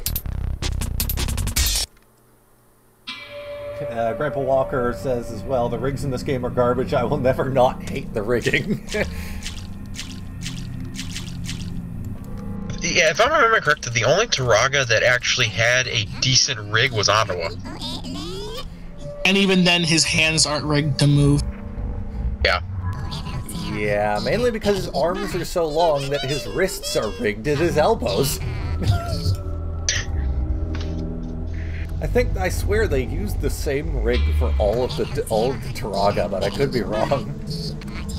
And then in some cases, they didn't even model the arm cylinders all the way around. Just look at Wanua. You can clearly see they didn't even complete that, because it's open as is. Yeah, I noticed that. So, Liam, I remember the last time we spoke, or around then, you were considering perhaps attempting to pursue the Blinks license to work on that or something. Did you ever go anywhere with that? Well, we're still working on this right now, so we haven't really looked into that in a lot of detail, but it is something I'd still like to look into, ideally. Yeah, well, I can't help you there because the creator of Blinks has me blocked on Twitter, so... yeah. I've heard things about him. He's an interesting character. Okay. There I see camera problems in the Haka here. I will well, this is in the alpha too, so I wouldn't worry about it too much. I think that you could just backport the one that I made for rebuild, because... Yeah, that could work, potentially. I love Pohatu's lack of face. Yeah, that's another thing with this version of the game. Thankfully, that just fixed itself in the beta, but there are problems with depth sorting with transparency. So, like, if I take the debug camera around a Pohatu's face and look at the visor, which is supposed to be transparent, but you can actually see the world through him.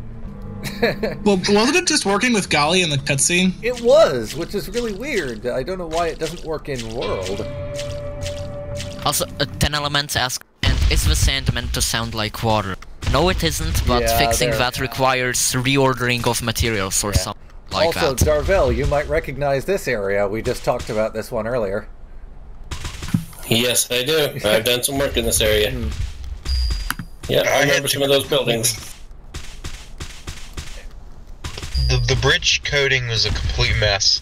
The reason is that set, for some reason this worked in the alpha, but in the beta using the exact same code, it did not work out in the beta at all. As in, if the rocks make contact with the bridge, when the bridge reset, the bridge pieces it sets the X. Well, we're not quite in that Z area velocity. yet. We're in BLDR. Well, either way, when it hit the bridge pieces, it nulled out the X and Z velocity, but it did not kill the Y velocity, so as a result, the bridge pieces would just keep falling, or they would go everywhere. Yeah.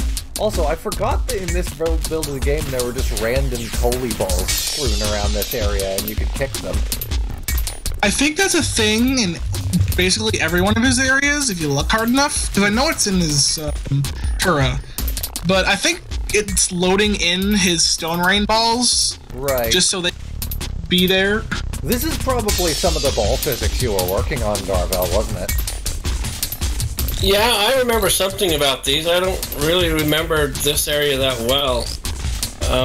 Most of the places I had, they were just rolling down the like like that part we saw before. I thought they were supposed to probably roll down that area. Yeah, well, they are rolling. They're just rolling very slowly. Oh, I see. Yeah. Oh, yeah, I remember the kicking part. I had fun with that, too. Yeah. These things. I'm disappointed that a lot of that was removed from the beta, but hopefully we can port it back in. Have you ever looked into any progress on that, Nate? Specifically for the stone weight. Yeah, good luck with that. some of that's hard coded. Yeah. Is that bad, huh? Yeah, I don't know how much of it is in the OSI, because I think a lot of it was moved out of the OSI. Okay. Liam, I think you went into the wrong Yeah, I went into a different area, but I got the Coley ball, so whatever. Too much, but I'm pretty sure that at least some of it is hard coded. So, well, that's going to be a pain. Hopefully, we can figure something out. I always forget where I'm supposed to go in this area. Oh, there we are. Oh boy, this area in the beta where the Connie Rod goes right through you. Well, it doesn't go through you, it just kind of loves you so much in this build that it doesn't want to leave your...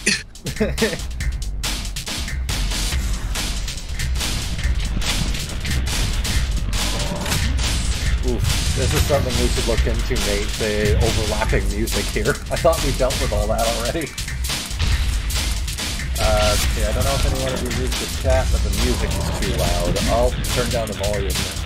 Oh, do not skip the second cutscene. Yeah. Why? I did report that as a bug, and Nate tried to fix it, but it crashed. It crashes now when it tries to be skipped. Oh, good. No idea why it's. I have no idea why it's flipping out when trying to skip the second cutscene. Doing that multiple times, I have no idea where it's going. I don't know what's going wrong with it, but the music overlap is an inherent issue with the alpha. The alpha's music code is really, really funky, and they cleaned it up somewhat in the beta. Yeah. Didn't they just, like, doesn't it use the Lego MP3 player subroutine here, and it just doesn't do that otherwise? It just calls the alpha. You have to call the Lego MP3 player directly. It up through the global class, so you can just call the global class to do stuff. And they must have done something else in the game's exe itself, because it works with cutscenes is much more intuitive. Right. Let's see, Bionic Tail says, I love that Taraga, Onawa, and Nuju have the correct color. Yeah, we fixed the vertex color barfing. But weird Rainbow Nuju will always be an internal meme for us. He will live on in our hearts. Yes, he will.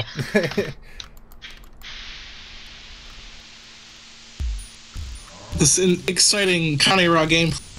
Yeah, really. This is a lot slower than it was in the beta. Yeah, I fixed the charging crash on BLR2. Well, that's good at least. Now for what have I done? What were you saying? You're going to have to skip BLR5 because I haven't been able to figure out why you can't jump there. Okay. BLR6 should be fine. The transition there I was able to fix pretty easily, so it should be fine. Alright. Oh, what's going on? Okay. Oh, God. Cleanup actually works correctly there.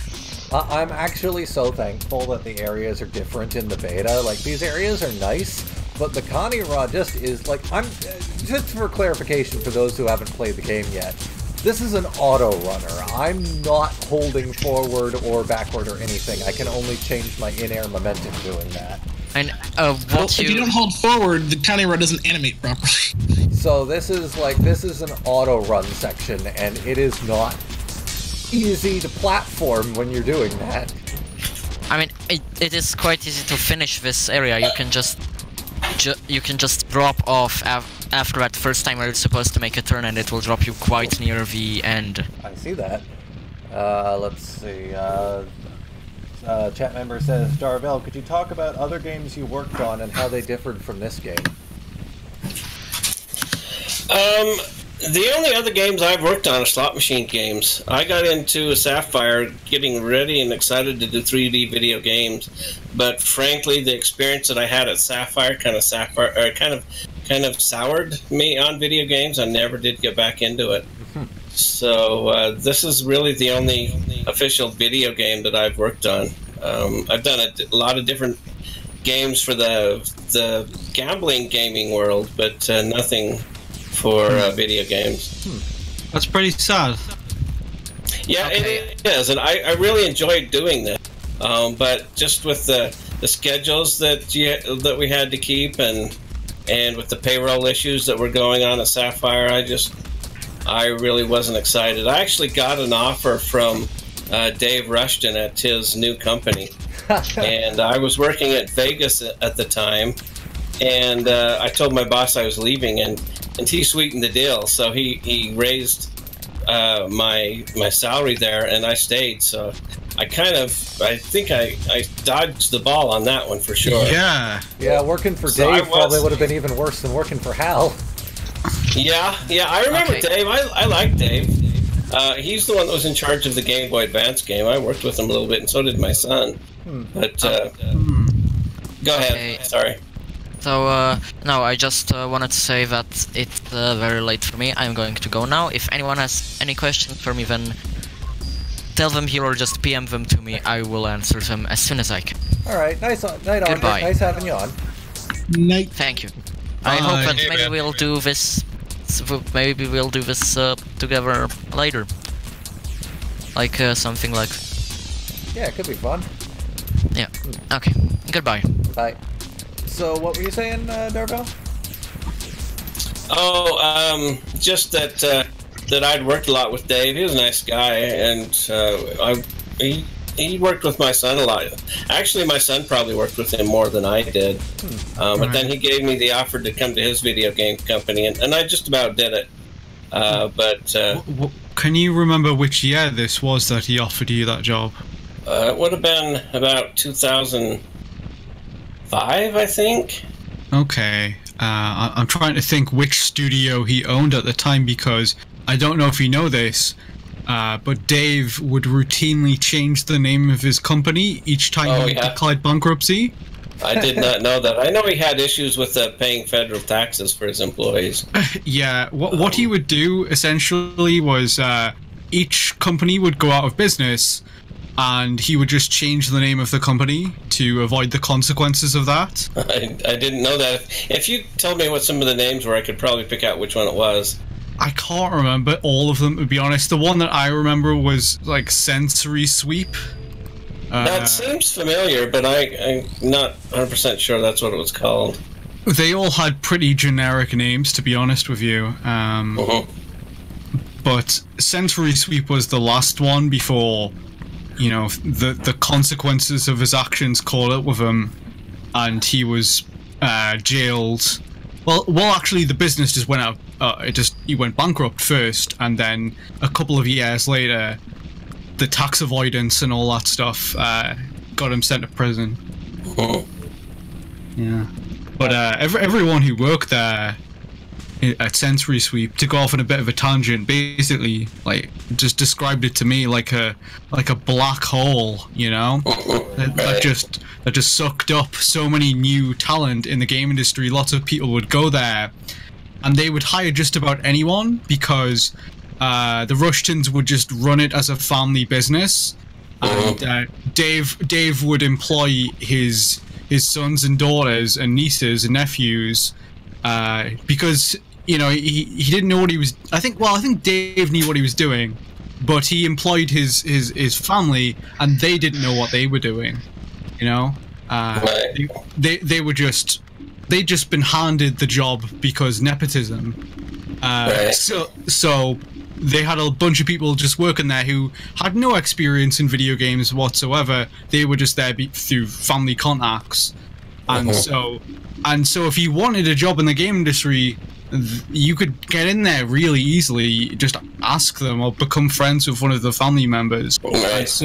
And so I think a lot of people who wanted to get in the game industry ended up working there, and didn't really go anywhere from there because the company just made garbage.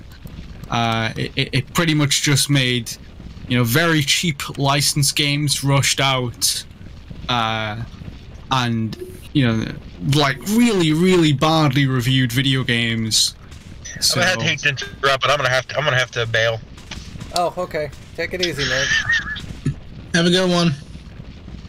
All right, bye. You guys get to the beta. If you have any questions or comments you need to make or ask me, then just make a list and I'll get to the one I get back tomorrow. All right, sounds good. Alrighty. But before you leave the subject of the Russians, I did talk to Hal. Like, it's been about 2.5 years ago. I actually had a contract job where he was working, and he's just sitting in a cubicle now doing coding now. So I thought that was kind of interesting. I talked with him a little bit one time when I was over in his area, and I honestly don't know if he remembered me, and I didn't want to bring it up. But it was kind of interesting to chat with him again. Doesn't he do work for the church now or something? Yes, he does. He's I'm not sure exactly what it is. I think it's in mobile, because I was doing iOS work for their scripture app. Right. And I think he was doing Android, or maybe he was doing back-end stuff. I don't really know what he was doing, but he was pretty close to where I was sitting when I would go in. Okay. Yeah. I remember I looked him up when we were first researching this, and I saw, he works doing some kind of programming work or something for the church. Yep. Is it Salt Lake City? I can't really remember. He was actually in Riverton. He was in the Riverton office building. They call it the Rob, but it's not actually in Salt Lake. It's maybe 15, 20 miles. I don't know. It's one of the suburbs of Salt Lake. Hexadecimal Mantis is in chat here, reminded me. Hal has a YouTube channel and he does music covers. Huh. So really? he sings like Christmas songs and stuff. It's actually kind of great. Right. Yeah, I'd love to do some kind of video talking to him and his family about, just that whole period throughout the 2000s where that whole family was in on the ground floor of game development, and how, one of them ended up going to prison, so there's a story there for sure. And I just, nobody actually reached out to them and kind of got their side of the story, so I'd love to do that one day. Yeah. It's just, it's difficult to broach the subject, like, what do I say? Like, hey, you want to talk about how one of you went to prison? Like, I don't think they're going to be open to talking about that, but, Yeah, I do remember talking to Hal's wife when we were starting, and when I started the company, they built it as a family-oriented business, and we had a few get-togethers where it was kind of like a big barbecue for the families of everybody in the company and games and things like that. So they used that as a selling point, and I liked it. I mean, it was a good place to hang out with the guys you worked with. I mean, I enjoyed it there. Yeah, part of it. It seems like, other than the payment issues, you were there at one of the better times to work within their companies. Yeah, I left. Well, not voluntarily, but I left before before things got worse. Yeah, definitely. Yeah. Which year did Sapphire close in? I'm not really sure. It was after you left, wasn't it? Yeah, I think they kind of held on for a couple of years after they hadn't even produced any games. So it seems to me like they were around until 2007, but I don't think they were really getting anything out the door. Yeah, the last game on record that we know of that they produced was Barbarian, which came out in 2004. Right, yeah. And Grandpa Walker in chat says, man, people are starting to leave pretty quickly. You're going to have other people join in their place, or is it inevitable we will be watching Liam slowly descend into madness as he talks to himself? I thought that was already happening. I mean, you're more than welcome to join, Walker. You've done models and stuff. Also, for some reason, I'll have to talk to Nate about this, but for some reason the Mask of Speed is no longer working here. I'm not sure why, so I actually can't do this area anymore. That's weird. Yeah. Like, I collected I thought I was going nuts when I gave myself the mask in the debug menu, and it just didn't show up. But no, I went up, reloaded the game, and it's just straight up not working anymore. Weird. Oh well. We'll figure something out, I suppose. Well, it's not exactly like there's much of a race here. The guy kind of stops. Yeah, but at the same time, it blocks off the item you're supposed to get, so...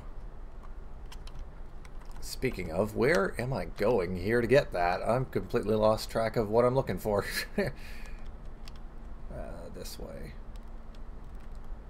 Bloody debug camera. You know what? I'm just going to give myself the item. I've had enough of this. Well, in this room, you just get the stone hammer. That's it. Oh, really? Maybe I'm remembering wrong then. I thought you got a glyph here. No, despite the fact this area is named GLY1, there's no glyph here. Huh, how about that? Yeah, if one of you could add Grandpa Walker to the group DM, that'd be cool. Probably you'd have to do it, Reese. Let's go back to Shrine here.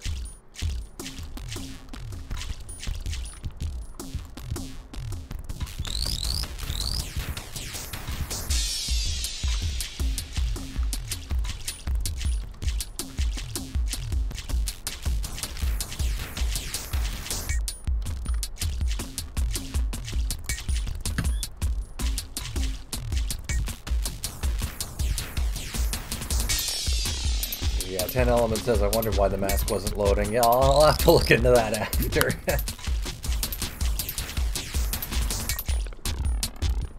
So, I've not really seen the newer version of this that you were...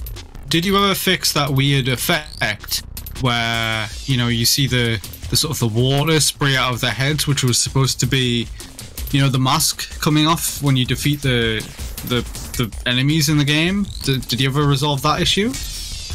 We fixed the fact that it was... Well, the texture for the mask itself was rendering upside down. We fixed that, but the, you can only see the particle effects because of the, how do I put it? It's a frame rate issue, essentially. The sprite animation renders too quickly, so it's not synced with the particle fountain, which renders a lot faster, or a lot slower, rather. Right, okay. Also, none of the doors in this area open. Just let you know that now. Ah, I'll have to keep that in mind. For some reason, when you first enter the area, they're not there at all. But the second time you come in, they're all closed and never open. Interesting. Well, I guess we'll just warp to the areas then.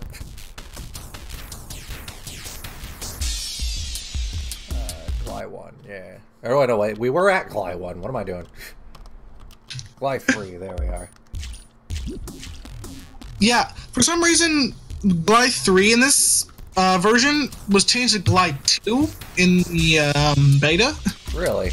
And there's just no 2 in this. Huh. Well, I'm going to need to head off now, I'm afraid, because it's getting kind of late here in the UK.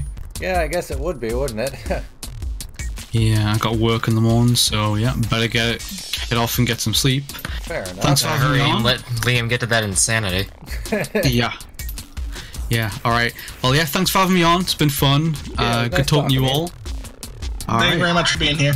No problem. See you guys next time. Bye. Yeah. Bye. See you later. Yeah, at the rate we're going in the game right now, like we're only halfway through the alpha. We may have to do the rest of the bit. We may have to jump into the beta tomorrow or something. But we'll see how things go. Also, quick reminder: you can't jump on enemies in this build. Yeah, I noticed that too. So Reese, what have you been working on recently, anyways? It's school. Yeah, that's a pretty common theme. Yeah, well, that's basically it. Yeah. To be honest. So how are you targeting these? Do you put that little dot on them and then throw the thing? Yeah, it's basically the in-game cursor. It's controlled with the mouse and keyboard. And I think I recall it as being like a little red plus sign, but I don't remember. It's been a long time. Could have been different earlier in development, because I know in the beta it was replaced with a green sort of stylized crosshair. And Maybe. parts of it would turn red when you were over an enemy. Maybe that's what it was. Yeah, that sounds familiar. Oh yeah, this is the area with the bridge and everything that you sort of have to ward off the rocks.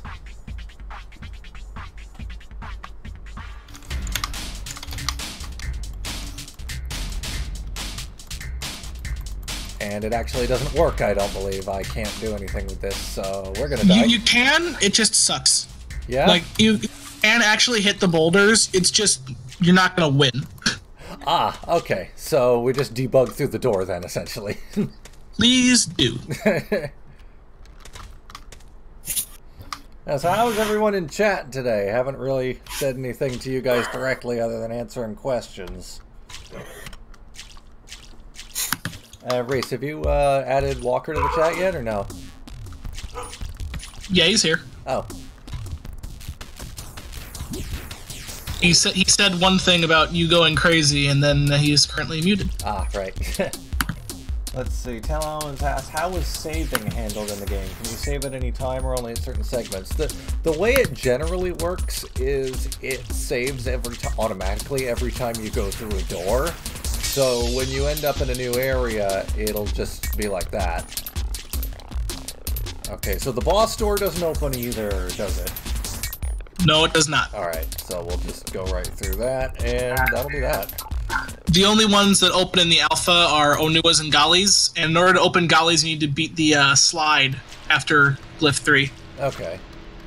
It's weird, because the technically Liwa's opens, but it doesn't have the graphic of the boss on it. Okay.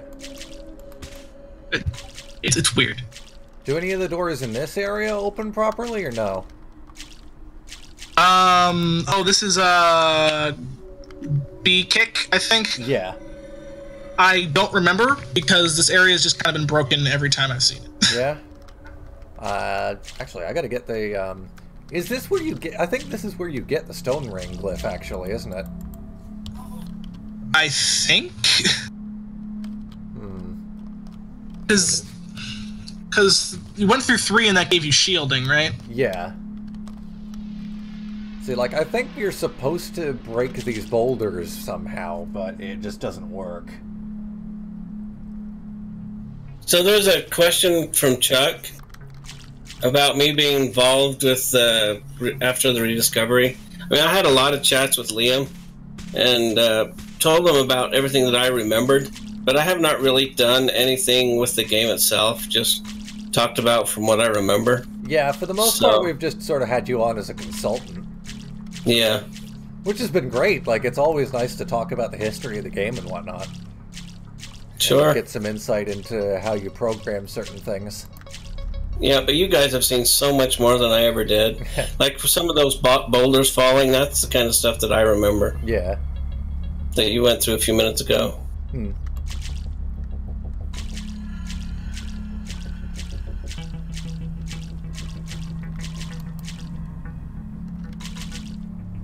I'm actually surprised that the game hasn't been crashing more than it used to. We've actually... I forgot how much we actually dealt with here. This means we did a good job. Yeah. Are we planning on doing more work, like with all the doors that never open? For fixing that shit, I think it might be a good idea, yeah. Because, like, we may as well get that working, right? The main thing with the alpha, the way we're handling it now, is it's just going to be bug fixes, essentially.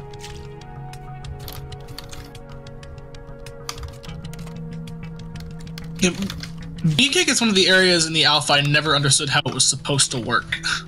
Well, I assume we're just supposed to be able to break these boulders, but it just doesn't work. Are they loaded as objects, or are they loaded as part of the main model is the thing? They're loaded as objects. Oh. Because the same area is used in the beta, but it has grapple areas instead of that. Yeah. Alright, so this is actually one of the few bosses that does function, and it's almost entirely physics-based. And ironically, it's the only boss now that does not work at all in the beta. I don't know what happened between the two builds. Oh, it's unlocked. Oh boy. No, no, please. No, please. So basically, when he jumps, you get who am I hearing echo from? Anyways, see, that's why I never. This is why I'm using push to talk, because otherwise my mic's too sensitive. Right. Anyways, when he jumps, you get stunned if you're on the ground, but after that you use the stone ring glyph to kick the boulders at him, and that's how he gets damaged. But it's not super precise. It does generally work, though.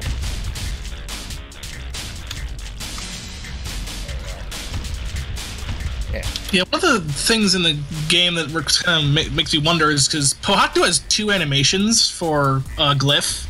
Really? One of the other ones is called Sandstorm, and I don't see any evidence of it being in the game anywhere.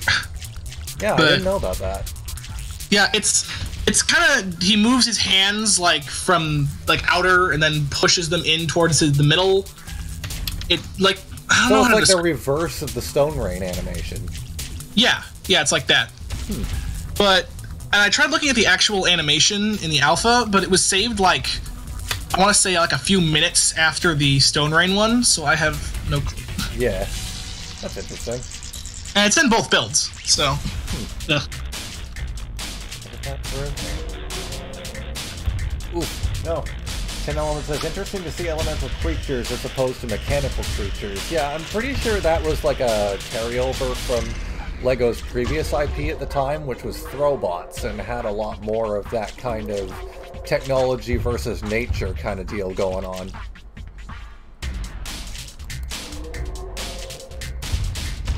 Curious question, was Voodoo Heads purely electronic beings versus electronic beings, or did it have some of the elemental stuff in there too, like as far as fighting beings made of rock?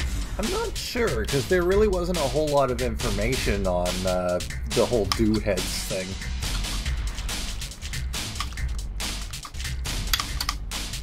Yeah, because we don't know much about the story, I'm assuming. I've never looked too much into it. All I've ever really seen are prototypes for sets and very vague story ideas, such as basically they were Rock'em Sock'em robots. One of the chat members asked, would it be possible to change Pohatu's model to orient his shoulders correctly? Yes, most likely. However, we're probably not going to do that because all the models in this game were based on the prototypes. So if Pohatu's set up that way, chances are it was meant to be like that.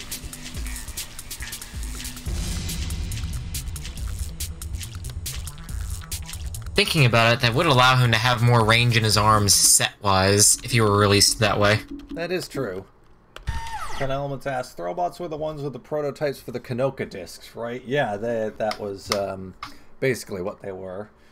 And he remembers Robo Riders as well. Robo Riders was an interesting line. I remember, basically you could take the can and put it in the refrigerator, and a special code would appear on it if you did that. I have a couple of Robo Riders cans, I should really do that. This was an interesting cutscene, actually. This cutscene, for whatever reason, was completely non-functional, and we didn't even know that the data for it existed until we figured out, oh hey, we can do this and this to get cutscenes working. And another thing about it is that it's actually specifically based on the dialogue from the comic where Pohatu meets Kopaka. And they even kept the inner monologue for some reason. Yeah. No, they kept the inner monologue, but had him say it out loud for some reason. Yeah. I'm guessing they thought it would be too confusing trying to distinguish him talking in his head and talking out loud. Yeah, it might be that. It might be something like that, yeah. I guess, but remember, the original audio track also didn't have any sound for him saying that. True. Or Pohatu's line right after, so I guess there really isn't any consistency. Yeah, we added the actual voice clips to that because I figured, well, he's moving his head in such a way that it's supposed to convey that he's talking, so it might be a good idea to add the actual audio in. Let's see, somebody in chat asks, is it currently possible to edit texture and model files? Very possible, we've been doing a lot of that.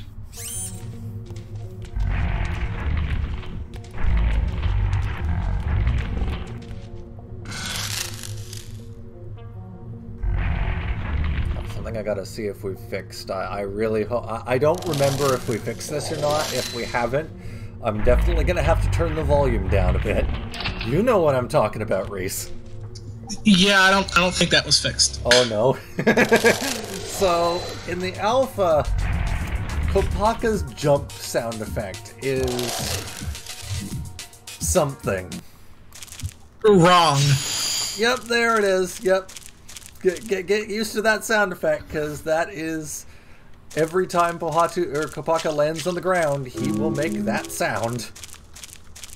For some reason, they like assigned the noise of him cutting open an ice wall to his land, which I don't know how you screw that up, but okay. It's just this horrendous sound of ice crashing. To me, it sounds like what you'd hear if you get a question wrong in a puzzle game or something. Oh my god, imagine Professor Layton just like, is this the answer?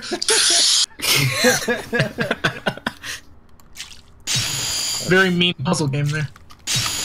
10 Elements says, just picking up on it now, very cool that each Toa sounds like their own element. Pohatu is very rocky, Kopaka has a digital freezing noise. Yeah, and Kopaka in particular, his voice is very grating, honestly. I don't know what they were doing with that. Yeah. I do like that all of them have that sort of, their element is kind of working their speech. Like, you can hear, like, waves crashing when Golly's talking, fire crackling, when Tahu, you know, and all that stuff. Yeah. Like, Golly's voice is fittingly very soothing. Just a bit, yeah. 10 Elements says, grating is a very apt word for it. I wonder if his voice would be a little better if the pitch was changed a little bit, or would that not change much? It might be a little better. They tried that with Onua between the two builds, actually, and honestly, I don't like how it sounds. It's just like, it's literally the same clips, but they just pitch the voice down a bit. It's really strange. Well, they probably just did that because Onua's voice is the most clearly saying words. Right. Like his slight chain rattle. Also, how do you like Kopaka's attack animation here, where he just very lightly moves his sword in a random direction? Yeah, and I also love that if you're standing still, he just doesn't attack at all. He's telling others that aren't even near him to attack for him. Onward! Killer Yandere. To victory! Killer Yandere says, I just came back in and God, I forgot about the grating jumping noises. And 10 Elements says, I'll harm you. Well done, Kopaka. Yeah, he's just like, on guard! Firmly plant thyself, Rahi! And my Cam has asked, how are you guys able to edit textures and all that? Well, the textures are just standard DDS, direct raw surface files. So, you know, tools from the era and that can understand the format can work with those really easy. And then the models are standard DirectX SDK X files. X files were standardized by Microsoft as a format for like their samples and whatnot, and they include sample code for reading and writing them, and so a lot of developers have integrated that sample code into their actual games. It's almost standard. And so in the beta, the developers for Sage packed everything into archives or block files, BLK. And so JMMB did some reverse engineering and wrote us Python scripts to extract and pack block files. And another viewer says, Darvell, could you talk about who did the sound and or music for the game? I'm not sure he'd really know about that. Yeah, I'm afraid I have the same answer to that as I have to other questions. I really have no idea about the sound. Most of the time I really wasn't even playing with sound, so I was just mostly concerned with how things were looking and moving, and swimming and falling and things like that. We do know So sorry. Hmm? So sorry about that, I just don't know. We do know who the composer was, though. We tried to talk to him, rather, oh, what was his name again? David Madden? Yeah, David Madden, yeah. Oh yeah, I remember David. I don't remember much about what he did, but I do remember him. Huh. I mean, I just remember him by name. Right. I can't even picture his face now, but I do remember the name. I remember him being there. But I've got to cut out soon, so... Okay, fair enough. If there's anything anyone else said that they wanted to ask me, I've pretty much given my information that I know by now, I think, but if there's anything specific, I'd be happy to answer that before I go. Fair enough. Yeah, I gotta cut out right now. Might be able to come back in a few minutes, but I'm not sure. Alright, fair enough. So yeah. Yeah. Yeah, at this rate, since everyone's having to leave, we may just, finish up the alpha and call it a day for today, and maybe we'll return to do the beta tomorrow, because it is taking a lot longer than I thought it would to handle all this. Sounds like a plan. Just more of a handful to handle this mess. Yeah. And if, Darvell, if you want to join in again tomorrow for the rest of it, that'd be great. But, whenever you're free. Alright, what time are you doing that? What are you good for? We could do the same time if you want. I'm open. Alright, sounds good. So one last question, Darvell. What are you doing now, since you've exited the video game industry? I've actually done quite a few things. Like I said, I did slot machines for a while. I did that for a total of 10 years in Las Vegas. Wow. I did that for 2.5 years before I went to Saffire, and about 7.5 after. So, and since then I have done like educational software for Pearson, like textbooks and quiz stuff for colleges. And I have I've done a number of different things. I mentioned I did the work on the LDS Church's Gospel Library app for a few months as a contract work. I did some work for a company that does social networking for dentist offices.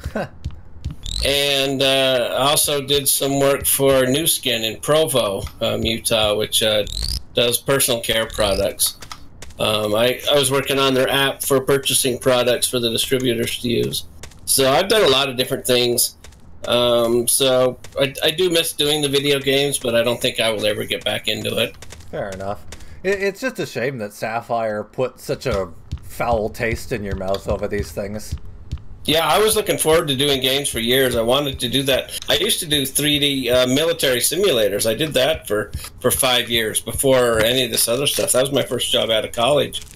And I mean, that was the height of 3D video games, and that was a lot of fun. It was like real military simulators. Yeah. And during that whole time, I always wanted to do video games, and I finally got into it. And then I just I enjoyed it, but I never wanted to do it again. Yeah. So it's in short, to quote your typo. In short, to quote your audible typo, they Sapphired it up. Yeah. So, I guess that's it for me. So, if you just let me know in LinkedIn or however you guys, different guys are chatting with me, just let me know. Yes. I can come back on. And one more thing before you go, Purple Boy in chat says, Utah boy here, Gospel Library is great. Yeah, I did the version 4 of it, right when they were changing a whole bunch of things, so they hired me for doing debugging, and it's a challenging app for sure, but I enjoyed working on that too. Oh, well, it was nice having you on the show, and I guess we'll talk to you again tomorrow. Yep. Alright, thanks. See you then. See ya. Oh boy, I always get lost in this area. This is another area that doesn't really exist in the alpha, or really not as, like, I think it exists, but they just slimmed it down a bit. Could be wrong. Yeah, I did version 4 of it. Oh, where's that come from? I think Darvell is still here. Oh, there we go. Anyways, didn't they, like, this area is, like, really slimmed down in the beta, but it's still there, right? Reese? He left temporarily, I believe. Oof. Oh, yeah. And you can't ask me because I have not played through. Really? I know this doesn't surprise you. So what have you been working on? I don't play the game, I just work on it. Yeah, well, you heard what Darvell said. Yeah. So what have you been working on lately as far as the shoe fitter stuff, Benji? I've been, like I said before, like procrastinating shoe fitter stuff. Right now I'm working on organizing all sorts of different files into one logical like asset that it relates to. Yeah. So like grouping up all of, like the 3D models and stuff into just a single character asset, because I think that would be a lot more intuitive for people to edit in an editor. So you just have like a level as a folder, and then like the character list as a folder, and then each character list has like a single character, and so the editor for a character will just compose just editing that character, not a whole bunch of miscellaneous files. And then when you make edits, the individual files will get saved the way they should, so that you're not looking at a bunch of, you know, BHD and X and files like that. But just arbitrarily grouping things into assets that they should relate to is a lot easier said than done. There are a lot of odd like patterns and things that I want to handle in all cases, you know, because it's easy to just hard code it and say like, oh, these 3 files go together and they make up a character, but it's a little trickier to detect like these 4 files match a certain pattern and therefore they go to a character, and things like that. And like if a certain file could be part of a model or part of a level, is it a model or a level, you know, logic like that. So hopefully when I get that hammered out, we'll have a good base for shoe fitter and editing things and stuff. Although, like I said, I'm also sidetracked on a lot of other things, like the research and development on a different renderer, which is turning out to be quite tricky, because there's a lot of just DirectX 8 stuff strewn throughout all the code, even for things like collisions and animations and such. But I think I have a list of everything I need to look at. It's just going to take a lot of time. And then I also spent a good while investigating input for like controllers and whatnot, and it turns out that Sage as a game engine has a lot of input support, and then the actual BIONICLE game just sort of throws it all away, and it says, all right, Onua is always hard-coded to follow controller 1, and same for all the other characters. And in this case, controller 1 is always mouse and keyboard, and then any joysticks would be controller 2 or controller 3. So according to the Sage engine, like, it's doing great input-wise, it's just that the game just ignores all the other inputs except 1. So there are a few different options that we could look into as far as controller input being properly supported. We could modify the mouse and keyboard input element or input controller to also include like axes for the joysticks or whatnot, which would be pretty weird because there's 2 separate devices. Or we could make like Steam and just send in fake key presses for the joysticks, or we could try to overwrite a whole bunch of code and rip out all the stuff that's already there and rethink a lot of it as far as where the game goes, so that the characters don't always use like controller 1 and only controller 1 and things like that. So there's still research and decisions and stuff like that, so nothing really to show right now. Well, I think the biggest issue would be to get analog support, because right now it doesn't really have that, or at least it's not used when you're just using a keyboard. And I don't... Yeah, well, I haven't seen any actual game support for analog input. I know Sage does it. Sage does it great. Sage has support for input elements that are like buttons, or a single axis, it's like a trigger, or 2-dimensional axes, or even 3-dimensional axes, even though there aren't any used. But so Sage has support for analog input. It's just the game just ignores it. It doesn't actually make any use of it. So if we could figure out how the Sage system works, then that would mean I don't have to rewrite a lot of that code. Well, I would suggest looking at Barbarian for that then. Because that game was on Barbarian's like PS2. on PC, right? It's on PS2 and Xbox, I believe. Okay, so the Xbox build might be usable in IDA or whatever.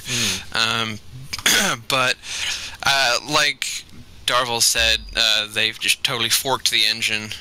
So like later developments for Barbarians wouldn't really port backwards very well. But also I like the idea of making my own input system anyway, because it sounds more fun.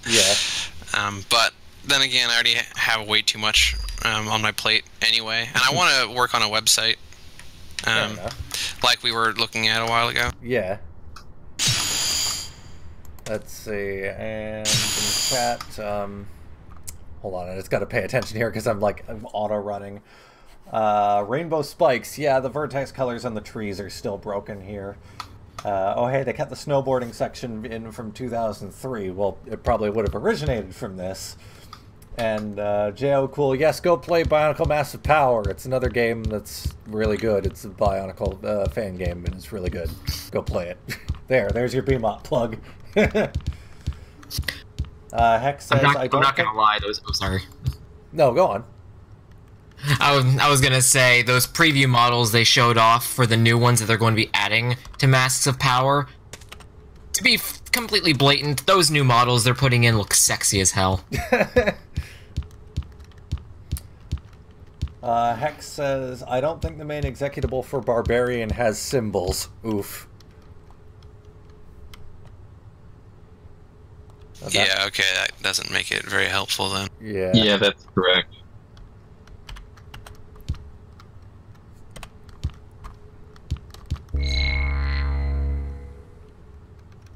Let's see, 10 Element says I'll have to look into BMOP then. There you go. There's your plug. Will this open the door? I forget if that actually opens the door in this build. No? This area is semi-functional in this build of the game, but for some reason it just does not want to work at all in the beta, and we don't know why yet, so we just opened up the doors completely.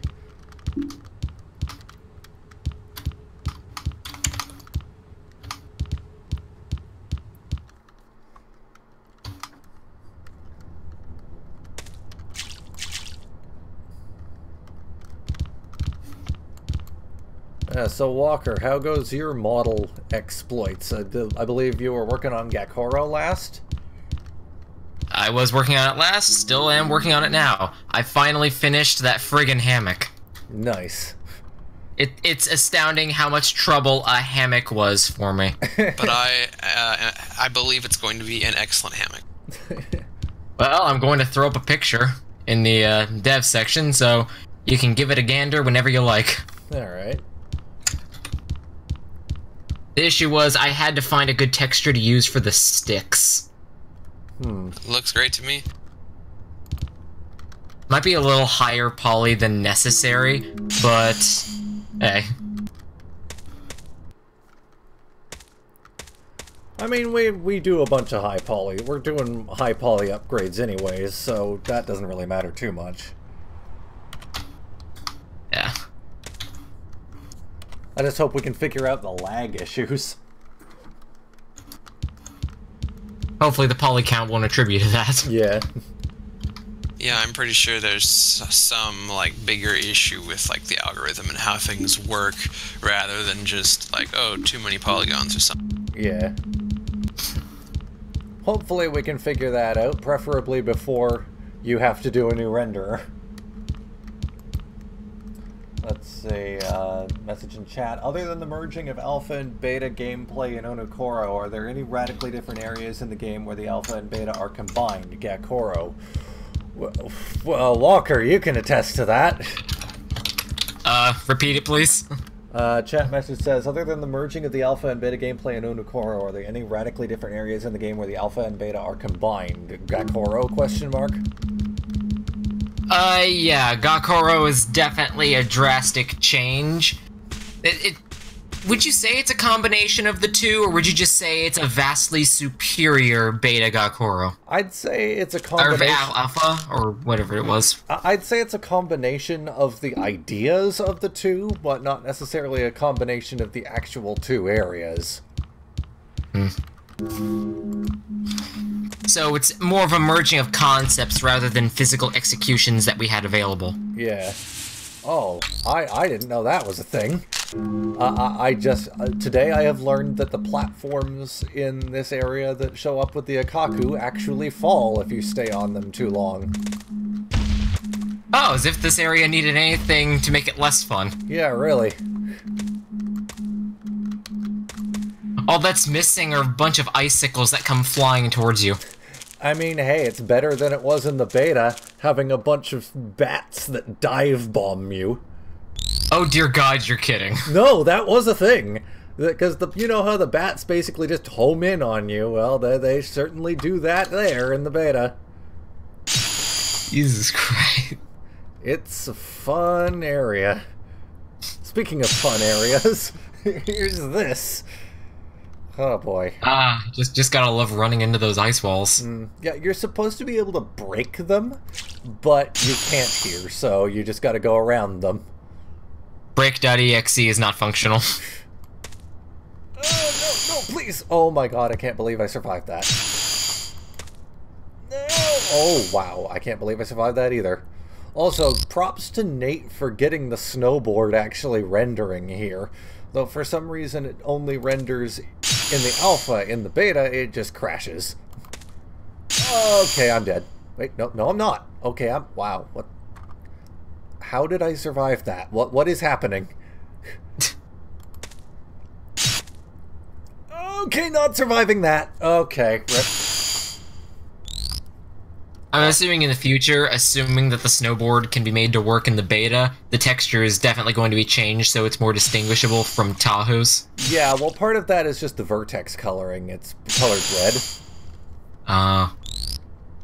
So this is far from final, I think. Hex says, love that spicy jump SFX. Yes, it is. I would say it's stanky, even.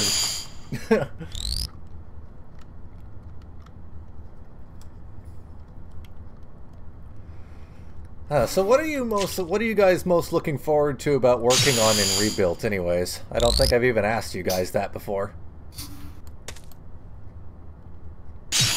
Well, I want to get Shoe Fitter working and beautiful, and I also want a higher level language for the OSI bytecode. And I'm pretty sure both of those are feasible, but the question is how long. Right. Well, you seem to be making really good progress on the OSI front. Yeah, I haven't really done anything in the past few days. There's just stuff I've been working on and games to play and whatnot. But if I can really just focus on it, I can make a lot of. Yeah. Okay, I'm just gonna debug past this stuff because this is taking way too long. I was mostly waiting for someone else to answer, so I knew if you were talking to the chat or talking to us, as in the voice chat. Yeah. In my regards, it's going to sound kind of vain, but I'm mostly looking forward to when all of the model edits that I'm making can be imported. Yeah. But not so much because, oh, look at this, I made it. Yes. It's mostly because I want these characters and everything in the world to look as good as it possibly can or possibly could have in 2001. Yeah. And I'm going to be very blatant. What they resembled in the final product is below my expectations, even back then. Yeah. I see messages popping up in the chat, but I can't really address them because I'm on an auto runner. Oh god, okay, I'm dead, so let's see. Toa Gabriel says, when are you going to go back to doing the GBA Bionicle Heroes stream? Soon, hopefully. Hopefully very soon. It's just we've been doing a lot of prep work for this. The only GBA Bionicle games I actually still have are the Bionicle Heroes GBA game, as well as the Bionicle the Game GBA game. Yeah. Bionicle the Game being one that I can't seem to find where the heck I put it. That, honestly, given that how that game plays, I'd say that's for the best. That game is best left forgotten. I mean, I don't play it. I basically gave up on playing it a long time ago, but I still liked booting it up just to hear some of the level music. Yeah, the music is at least decent. That's the only thing. The music is decent. That's all that's decent about it. And that's one thing I actually really liked about the GBA Bionicle Heroes, because you just have an entire segment that once you unlock it, you can just listen to all the soundtracks in the game. Yeah. The composer Tom Miller actually released the original tracker modules recently. Really? Yeah. Well, I know what I'm downloading later.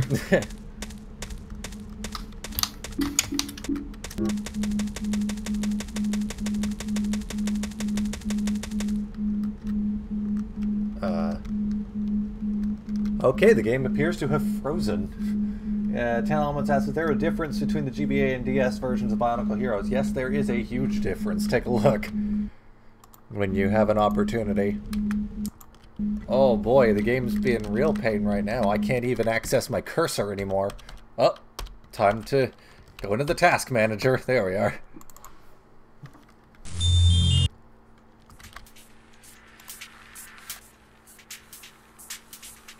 I actually have a... Oh. No, go on. I actually have a curious question towards you and anyone who is currently in voice that can also answer. What parts of Bionicle Heroes, like, for the consoles, the physical consoles rather than the handheld versions, as if those aren't physical, ignore that part, but... what parts do you like and the most, and which parts would you want to see changed for the better of the game, excluding the obvious, you know, hero mode lasting forever? I don't know, I think, like, in the DS version, for instance, there could be more of a penalty for failure, other than just losing money or whatever it is. I mean, if you're a shareholder in EA, that's a problem, I guess. But wow. Too soon? Topical. Alright, I'm actually... But I was mostly referring to, like, GameCube and PlayStation, so to speak. Right. I don't know. You know, it is funny, actually. The demo version of Bionicle Heroes for the PC... Actually, I think it's a newer... It's like a Sonic 06 kind of thing. It's a newer build than the final version, because it's got... The graphics are a little more polished, and it has a timer for hero mode. Yeah, I remember seeing a video about that, and just seeing the gameplay of it, and I honestly wish that version could be released for people to play, but as far as I know, the person who has the only known copy of it isn't releasing it to the public. I wasn't talking about that. That is definitely a thing, though, the original older versions of the game, but I was talking about, like, the actual released demo of the game. Like, it's basically the same thing, but it has more polished graphics, and it has a timer for hero mode. Those are literally the only differences. Oh. Does it, like... Oh, sorry. No, go on. Is it one of those cases where it's a demo that had the entire game hidden behind it? No. Or does it only okay. It only has the first area of Vizox coastline.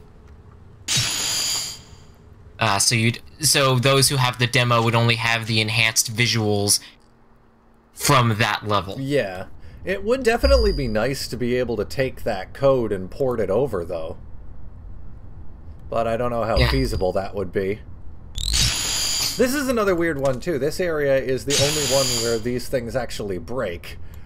But they break into, like, a bunch of flying triangles, which is kind of hilarious. Like, this is some Nanosaur stuff right here. Just flying back to their people, rather than just falling back down. Yeah. Any of you guys ever play Nanosaur? Heard the name, but I don't know much about it. Yeah. No, I've never heard of it. It was a pack-in with old iMac G3s. I believe it only ran on, like, Mac OS 9.1. And you were basically a dinosaur with guns transported into the past to collect dinosaur eggs to help your species survive. Oh, we got another shutdown. God damn it. You have me so hooked on a concept for a game I can't even run on my system. Well, it does have a PC version. Oh, it does? Yeah, and there's also a sequel where you play as Pterodactyl.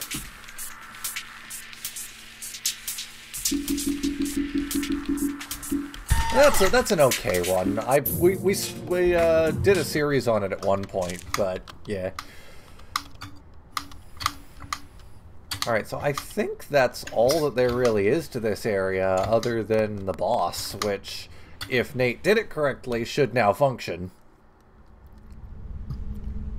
Interesting, the snowboard isn't rendering here. That's odd. Whatever. But yeah, this area just completely shut. This actually was really hilarious in the original version of the alpha, because you would get to the boss, it would slam its fists down into the ground, and the game would immediately shut down. It honestly seems like at every turn this game just doesn't want to run. Yeah, that sounds about right. Oh, hey, and the sound effects play now.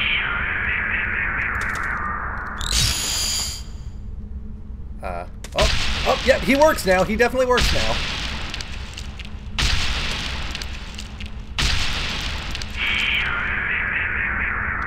That upper lip is certainly something. Did he even damage me? No, he can't damage me. I can just stand here. You're just gonna stand there, shake your sword at him, and smack talk him until he dies. Oh, I'm taking He's going to die from low self-esteem. I'm taking damage when I damage him. Oh! What? Whoa, what? What just happened? What? Maybe there's some deep subtext and metaphor in here somewhere. Oh, I'm getting damaged when... Oh. I'm getting damaged when he double fists the ground. I should not have said that phrase. Yes, welcome to the boss of fisting.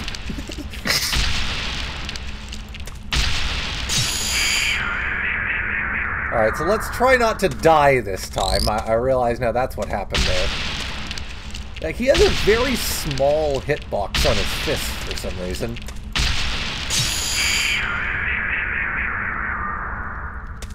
If I, like, go right off to the side here... Oh, there we are. Yeah, took damage there. Alright, never mind. Okay, so it's mostly just a case of it decides when it wants you to get hurt. Yeah. No! Oh, wow, I dodged it. Okay. I'm just gonna stand here, then. Hopefully I won't get hit. Hopefully I'll be just out of his range. Nope! Oh, man, that respawn time... What? Okay.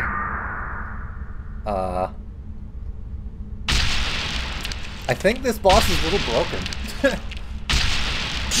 Only a little, apparently. Man, I wish this game was first person instead of third person.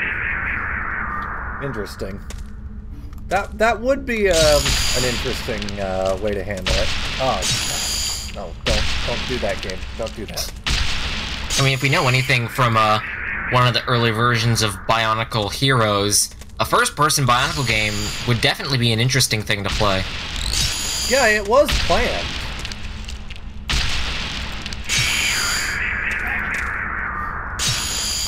Was it planned pre-Bionicle Heroes, or only around the time of that game? No, I think it was just for Bionicle Heroes. I can't tell if I'm actually damaging him or not, to be honest. And I'm going to die. You know what? I'm just going to do this the hard way. Debug menu! And now I will just stand here and shake my fist angrily at the sky.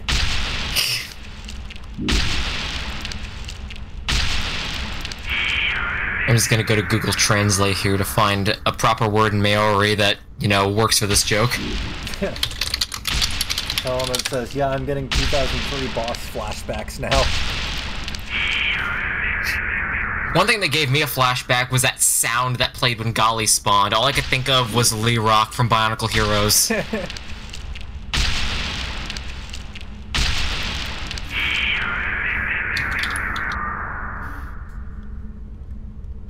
Purple Boy says, I played Nanosaur when I was like 5. Yeah, that...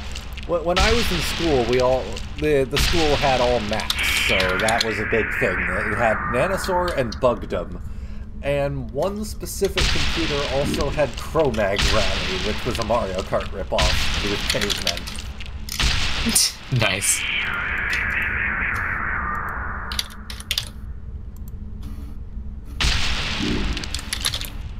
Talent says, I know John Burton showed off an early build of Bionicle Heroes that was first person before LEGO wanted them to make it more friendly. Yeah, that's what we were just talking about. And of course there was the DS version of Bionicle Heroes, which was first person. Oh, really? Yeah. Never actually got to play that version. Yeah, I don't think I'm actually damaging him here. Let me see if the other abilities of Kopaka will do it, though. Yeah, because he's just making extra sounds, basically.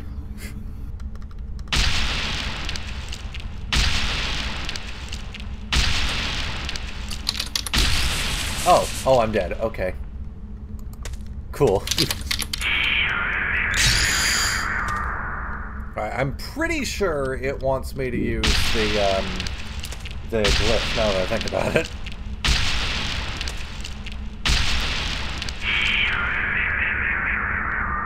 Or maybe not, because that's not doing anything either. Okay.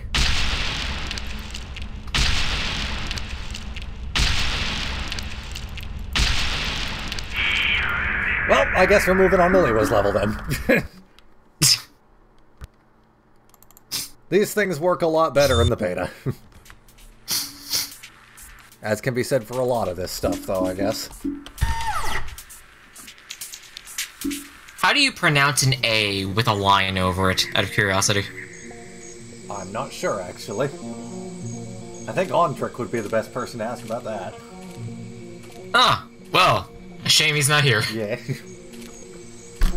Well, I'm just going to assume it's pronounced Tahay or Tahay or Tehe, whatever that is. I was going to make a joke about there being the Kanoe Tahay, which is the mask of cheating. 10 Elements asks, how does the line look? Is it like a flat line or an angled apostrophe, I guess? Basically a dash, but above the A. Ah.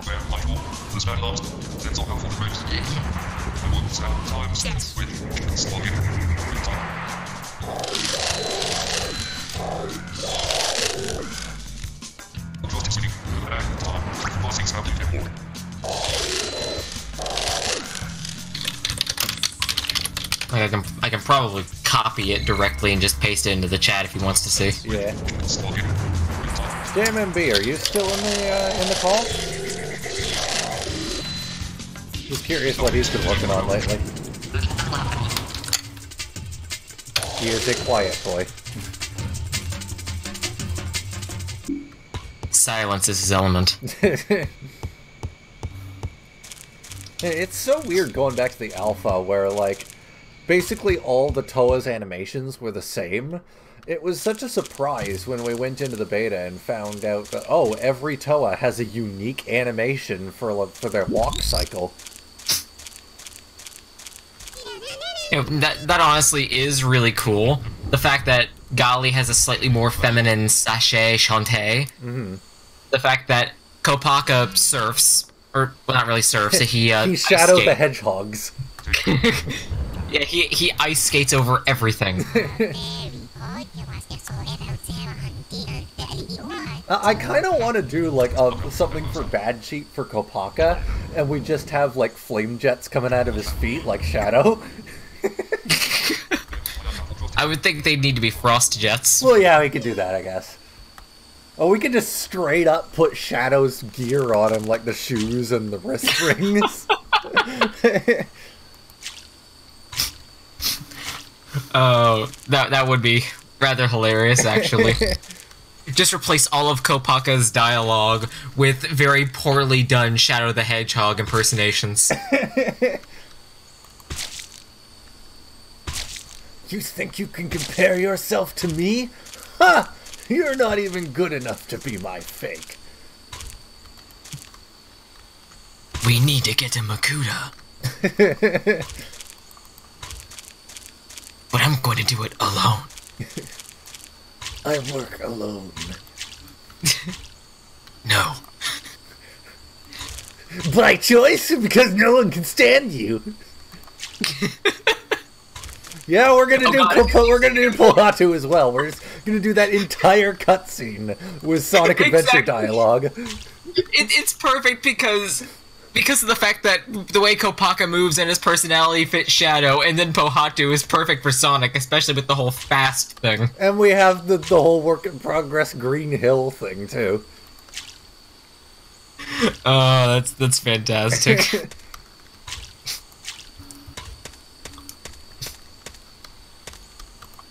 Shadow Toa Pohatu is just Metal Sonic. No, it's not even like the dialogue. We literally just have his model replaced with a Metal Sonic model.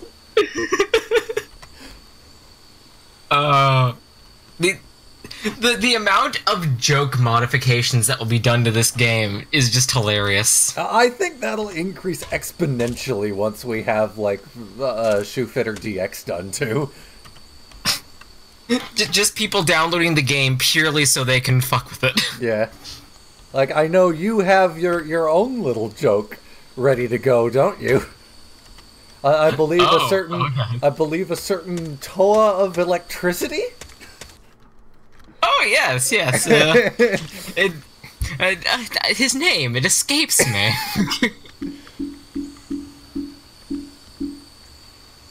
It says, where's that damn fourth Kanoe mask? Damn. Damn, not here! Every time you die. That would be it, too. Like, every time you die. Oh, and it would be a fitting reaction, too. Oh boy, we're gonna have fun here with the vines in Leiwa's level. No, please. Oh, thank God. The issue I find it very fitting that the person that says Voriki's name, his name is in purple. Let's see, the Bionic Tail says, the issue with the alpha is that many things do not work properly. Many things. Case in point, these vines! Aren't they great? God, I love them. All the tensile strength and security of Yarn. Thank God for the debug camera. Let's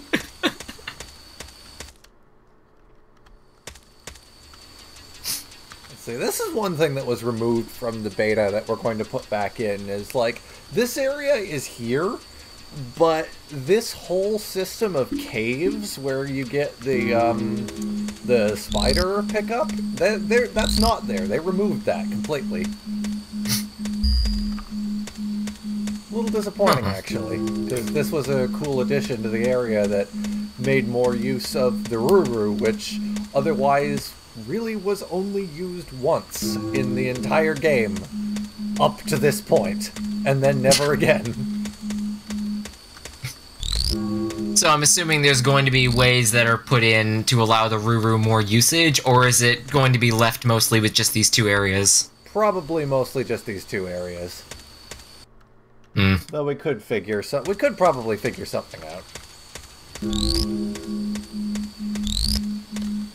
Like, there's probably a few areas that would be fitting for the Ruru and should be much darker than they are. Potentially. Well, that volume didn't register.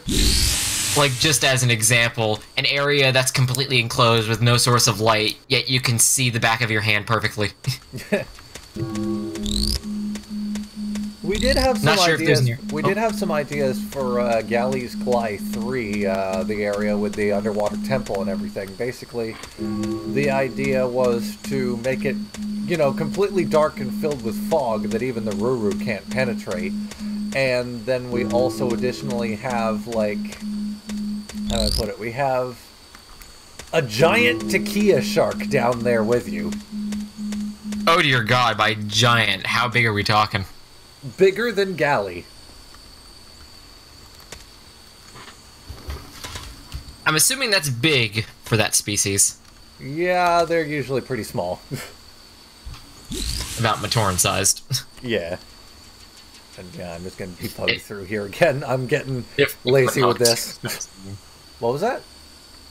If Monog 2 has shown us anything in relation to the shark size. Oh, this is the end of that cave area. What am I thinking? Yeah, this is where we want to go. Yeah. Oh, so I've only played this game for a little bit after I first discovered it was released, before I even knew that the models were available to download. Okay. Which is how I started working on it. Right. And I want to know, what exactly is the specific issue with the vines? Is it that the hitbox isn't following the vine, or the hitbox is so small or offset? We're not exactly sure. It's something to do with the hitbox. I know that. Do the Vine hitboxes show up with new like hitbox render? Actually, I should try that once we get to the beta. Remind me about that tomorrow.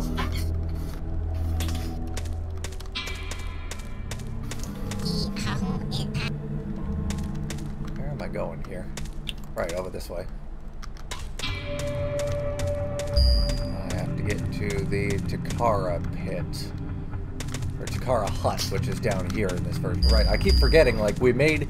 The original alpha has, like this, has them as huts individually, and it goes to different areas. But at some point prior to this build, they had the pits themselves directly integrated into the level. And that's what we're doing with the rebuilt version. We're putting them back in that way and having the cutscene play in the actual village. So it was just a weird transition that they didn't do 100% halfway through. Yeah, I guess they couldn't figure it out or something. I don't know what was going on there. But at the end of the day, they just made it a separate area. Yeah, I would think having it be a part of the world that that you were just exploring and being able to just, for the sake of it, see little landmarks and things in the distance as the camera pans around the dance is kind of a cool aspect. Well, that was a weird death. I don't know what happened there.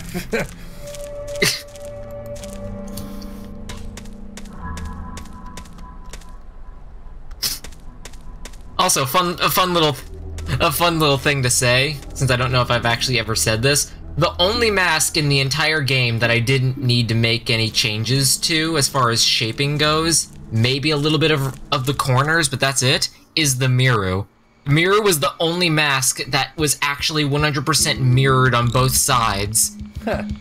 Also, fun fact here. Actually well done. Fun fact here: you're supposed to use the Mahiki to get. Oh wow, that was a horrible death. Anyways, you're supposed to use the Mahiki to trick this Nuirama into shooting at that, but you can outrun its shots easily with the Kakama. So the Mahiki is actually the one mask in the entire game that is not necessary for progression by default. So the Mask of Translation is never used. Not translation, the Mask of, what is it, mind control, I think? Oh no, it's used. It's used to control the Kanirana. I'm getting names mixed up. Mahiki hand. The Mask it's, of... Matau's. Yeah. Interesting. I don't know why the Nuirama hasn't rendered here. We're finding new bugs just, you know, as we're streaming here today. Jesus. So wait, oh, this is gonna look ridiculous, isn't it? Yep, there he goes! There he goes! Bye, Lewa!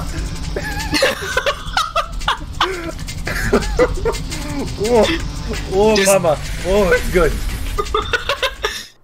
Lewa's officially Crazy Frog. Oh, no. Oh, no. Is he gonna render? Nope, it's not rendering here either. Oh boy.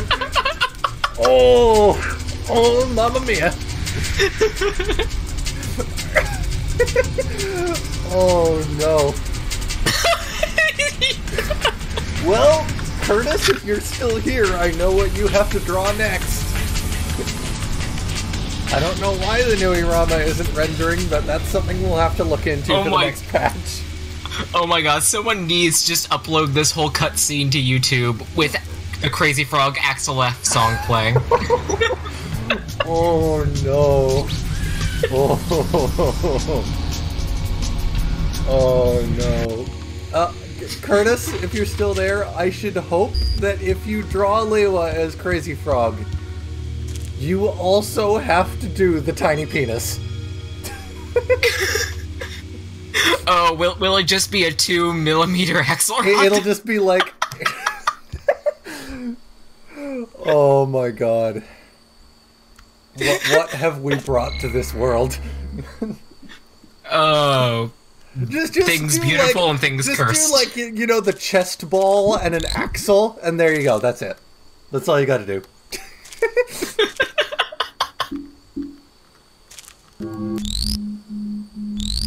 Oh my god. Well, this stream has gone downhill quick, hasn't it? Oh yeah. That was beautiful. Well, one thing I should note about these areas is that it's not that bad in this specific place, but the farther you go into the level, you actually find that you don't have enough energy to do these sections properly.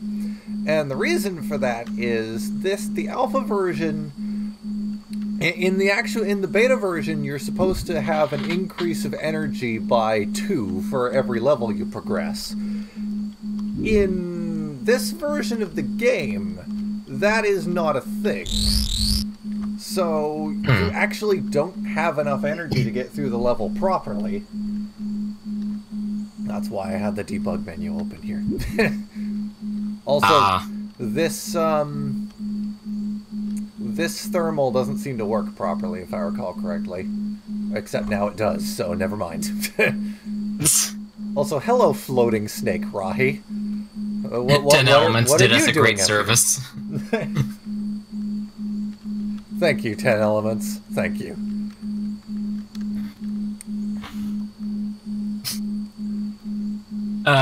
Briefly going back to what we were talking about with the one unused mask, now that I know which one it is, since I always seem to get the Komau and the Mahiki mixed up for some reason. Right.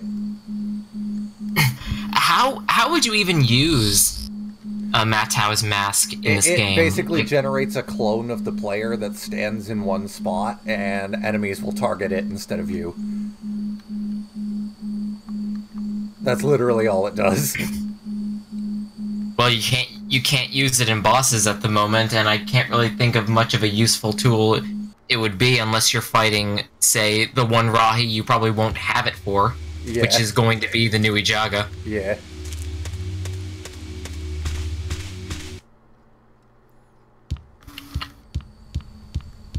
This area is another weird one. For whatever reason, like, the textures are off. The walls here all just use the Suva texture, and it honestly looks kinda cool, if not super weird. Oh, I forgot how much momentum you could get by doing Miru jumps in this version of the game. That's something they significantly nerfed in the beta. Would you say with good reason, or...? I mean, I can basically achieve infinite momentum here, so yeah, I'd say it's good reason. But yeah, seeing what you're talking about with the Suva texture being on the tunnels, that is a pretty cool thing to see, and I wonder if it could be implemented in a way, but without risking removing the whole fact that it should be made out of rock as well. Yeah. Like, the best thing I could think of is probably taking the masks from the Suva, making a second, well, not really a second, you probably need to make multiple textures, of them overlaid onto some of those stone textures. Yeah. And having them line the walls in order of the Toa you play in the game. That could be cool. So you'd walk in and immediately lining the walls would be Pakari, Cow, so on and so forth. Yeah, I kind of like that, actually.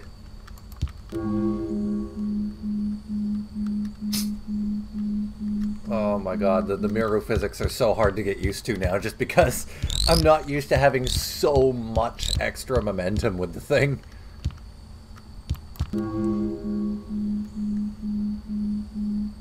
Mirror most OP mask, you'd say? Yeah, I'd agree with that. LJ would be happy to hear that. Yeah, this is the area. This is the area where you actually don't have enough energy to make it through the whole thing.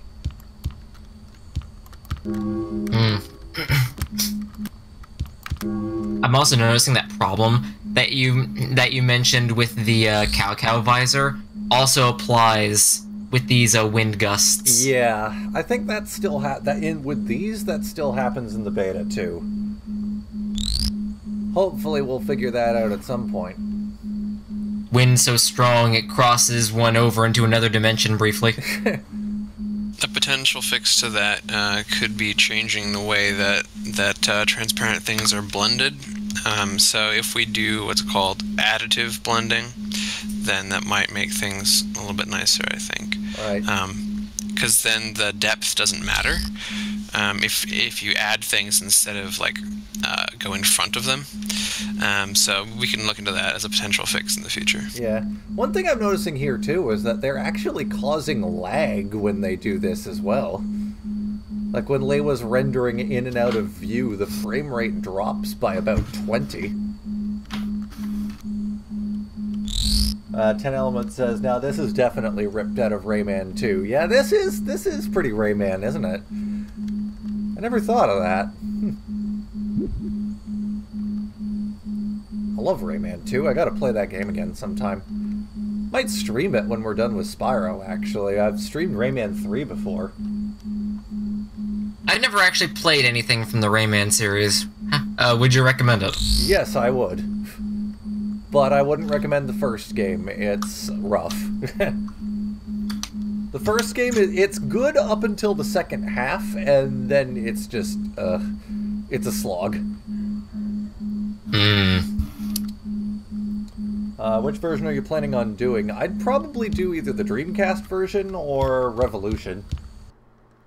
And Purple Boy says the Virgin Mahiki versus the Chad Miru. Well, I'm going to increase my max life and max energy here just so I don't have to... Okay, that was a bit too much, but whatever. Because I have the debug menu open this whole fucking time. Okay, so for this you need the... 10 Element says, I would also recommend the PC version. Easiest way is the GOG version. I'll keep that in mind. Dreamcast version is also a good call. Yeah.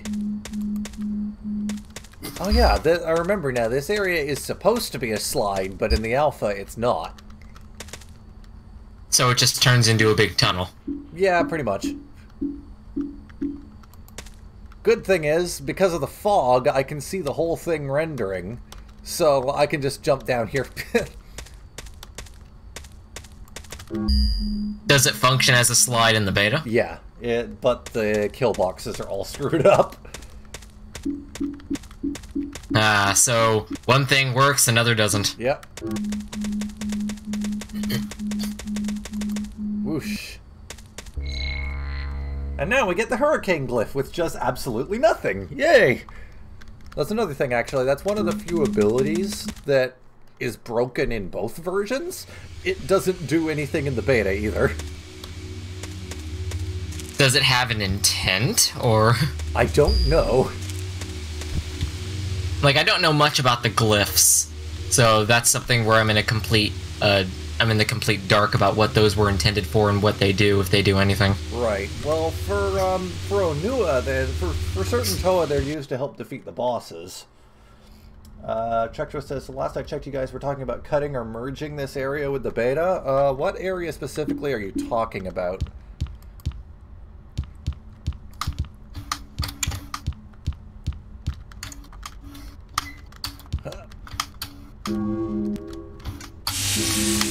Oh, that's a death. Okay, cool. Yeah, the kill boxes here are a little messed. Because of this redundancy with the glyph. Right, the slide area, yeah, because it has a copy of the, of one of the glyphs in it. We're gonna try and do something with it. I'm just not entirely sure what.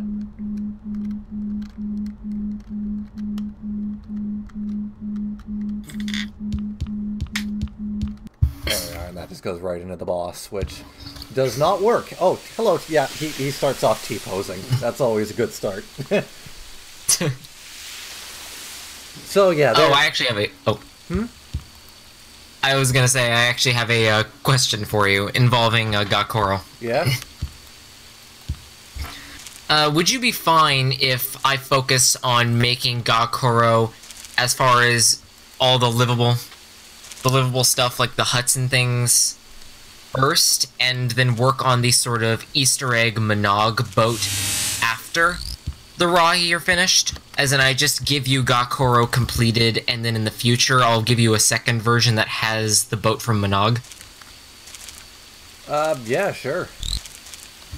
Because as far as workflow goes, it would be a lot easier to finish Gakoro as far as the organic elements and the things that would be needed in that respect. And then once all the Rahi are finished, which have parts necessary for that boat, I can make the boat. Yeah, that's fair.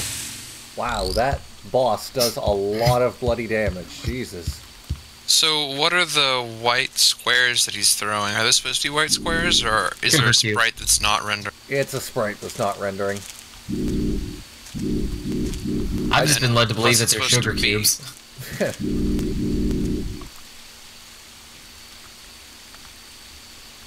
He asked what they were supposed to be. Oh, probably just spheres, I think. I'm not exactly sure, because, he does... Well, I think it renders properly in the beta. I don't recall exactly what it's supposed to be. I'm just constantly refilling my health here because he does so much damage.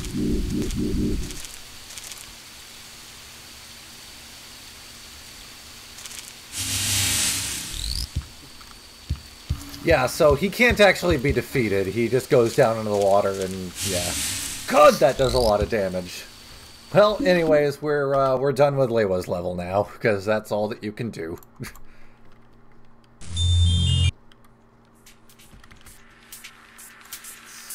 Lower the volume again. Now, funny thing about Tahu's level here is, everything's on fire.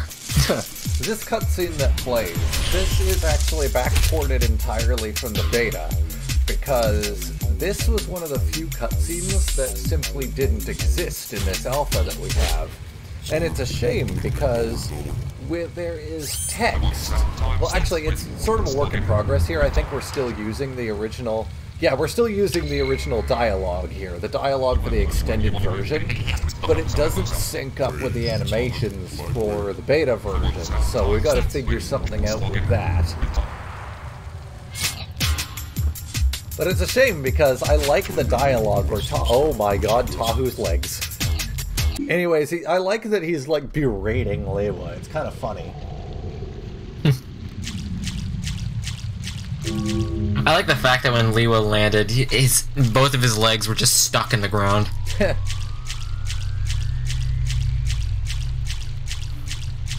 Like, either that was a hard fall, or he lost his legs on the way down.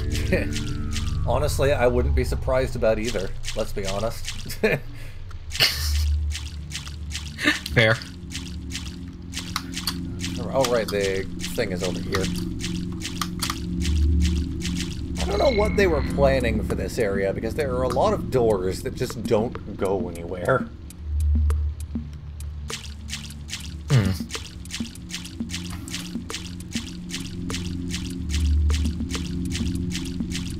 You found an arm. Jesus Christ, who does it belong to?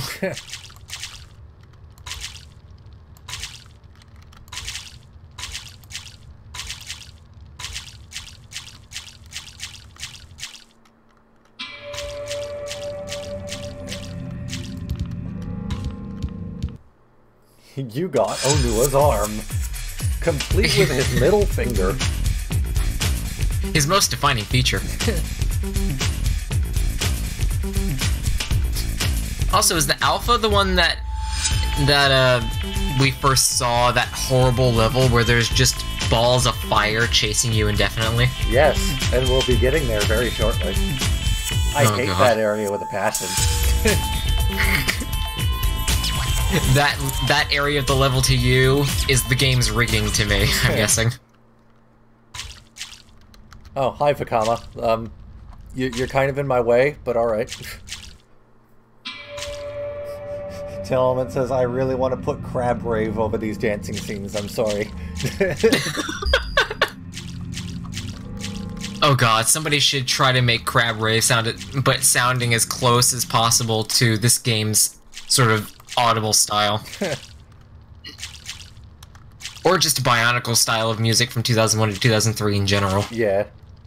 Oh crap. Oh boy, that is a nice sound. That is a nice sound effect. Oh god, let me turn up the audio on this real quick so I can get a listen. Get used to that sound for dying in lava.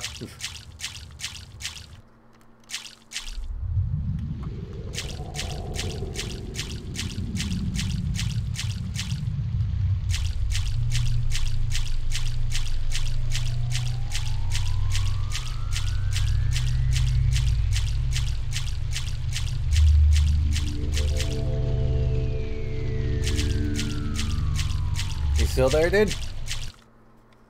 Yeah, I'm still here. I'm just kind of listening for death. Oh. Oh boy, this area. Where fireballs start raining from the sky at a point where you can't see them. But screw that, we got the Miru. And this is why the Miru was nerfed. Because it just made levels that were balls difficult just too easy. Yeah. Emphasis on the balls part of this. Funny. I know. Like, look at how much you can jump over with that. That is ridiculous. It definitely is, by the definition, overpowered.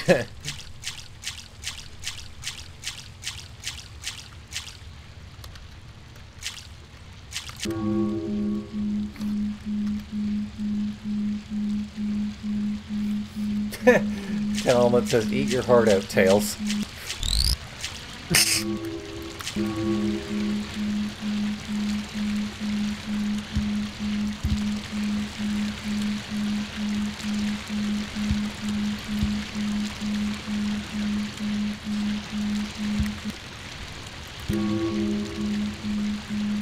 One thing that will always be a saving grace in this game is the fact that characters can actually grab ledges.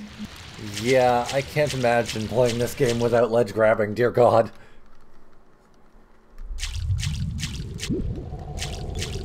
Oh hey, it's the thermals area, cool. I actually need to increase my energy for this. Let's try not to do a ridiculous amount. Too late. Oh well.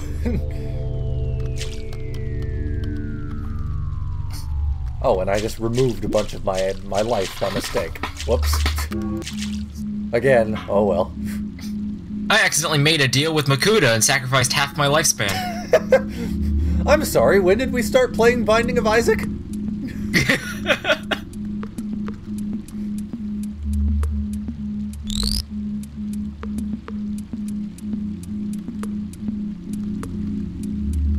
Also, I forgot that the thermals were like tinted orange here. They didn't do that in the beta.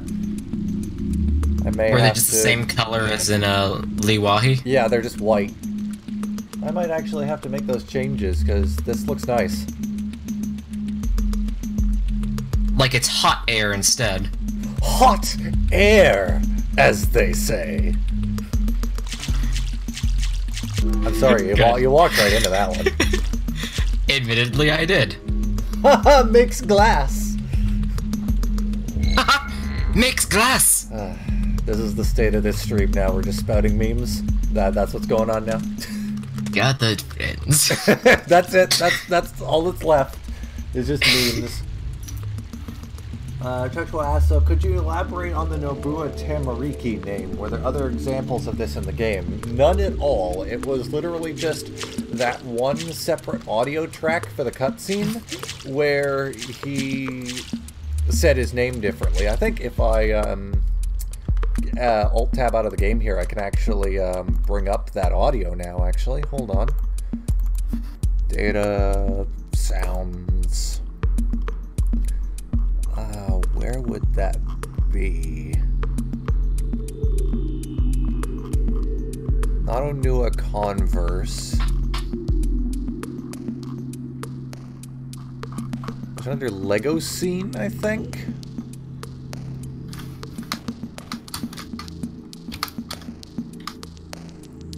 Lego Scene...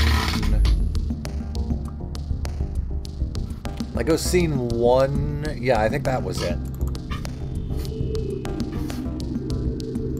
I'll just temporarily mute the game here so we can play that.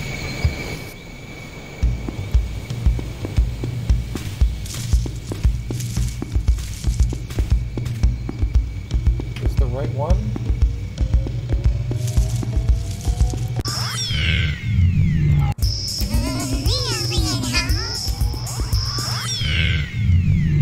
No, this isn't the right one because it uses the old Onua voice. I think it's the WAV file.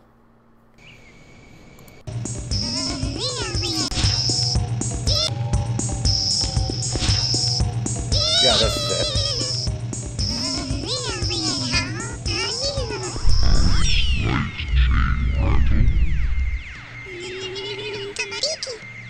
Yeah, there it is. So he just he has a completely different voice for that part of the cutscene. Yeah, the deeper one doesn't sound as good. No. Let's see. 10 Element says, okay, to talk about the movie for a second, I remember way back in 2003 when dial-up internet was still a thing and buffering the trailer online for a good half an hour, and Galley's delivery of the word poison was just so funny to me.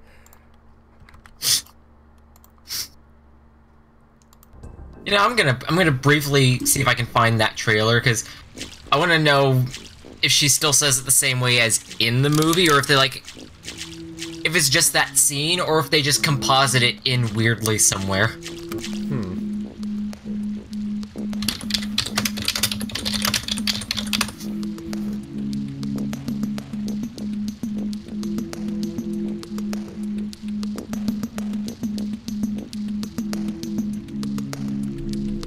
There's two Mask of Light trailers, one that's 1 minute 30 and one that's 41 seconds. Yeah, he says, I think she does, it's just the hard cut to it in the trailer that was funny. And there was a lot of weird editing choices for the movie trailers, like the Diki's line delivery in the Legends of Metro Nui trailer was weird. Brother. Actually, I think that whole delivery of those lines in general was weird. We shall not fail. We shall not fail. Or something like that. Yeah. His voice is so hard to do. Like, I would think having phlegm in your throat would make it easier. Oh god. Oh god, we have arrived. You know where we are. You know boy, what is trailer can wait. transpiring. Oh god, this is one of the few areas for the beta where I'm just like, you know what? No, I never want to see this bullshit again. I'm assuming a lot of changes are planned to be made to this area for the beta. Honestly, I'm not sure. Oh, that sound! I was going to say, I'm not sure I even want to make the attempt to port this one.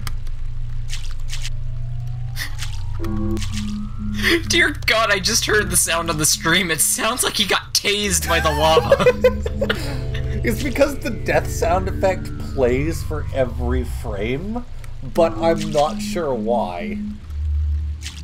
Also, this the lava is just an old lady that doesn't want you taking her purse. This area, basically, because the HOW does not... It wants you to use the HOW here. But the HOW doesn't work. So, basically, the only way to get through this area is chain together the Miru and the Kakama really well, and don't die.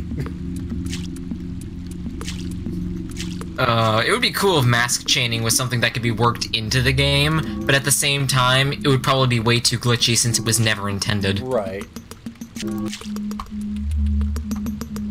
Oh no, please. Let's see, Killer Yandere asks, why do you have wet footsteps on the rocks above lava? Because there are problems with the move list and it's not playing the right sound for the right materials. Tahu didn't wipe his feet on the mat before coming in.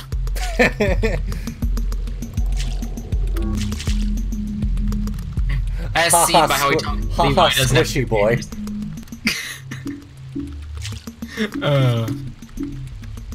And yeah. Time to quick run! Ooh. Oh right, there's nothing here. That's another thing I hate about this area. Hundreds of dead ends. Okay, maybe not hundreds, but, you know.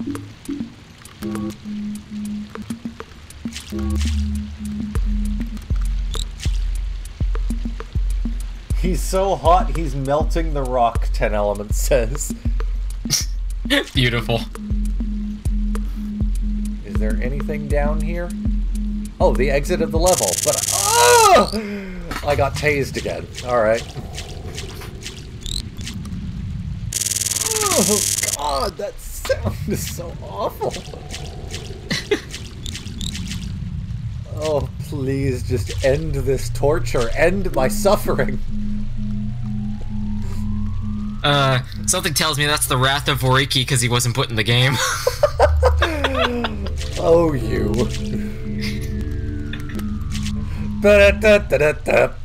Who else but Walker? 10 Elements says, thank you, YouTube chat, for Squishy Boy.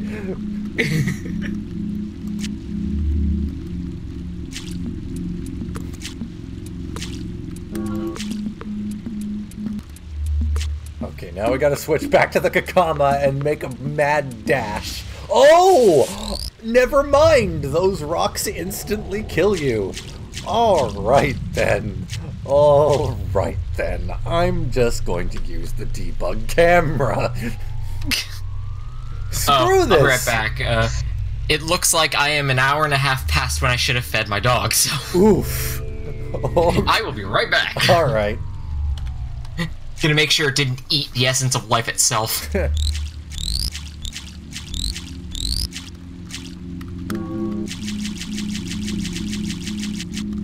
Oh, no! Oh, God!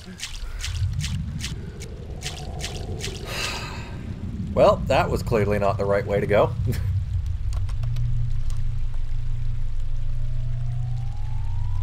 Have I mentioned that I hate this area? Because I really hate this area.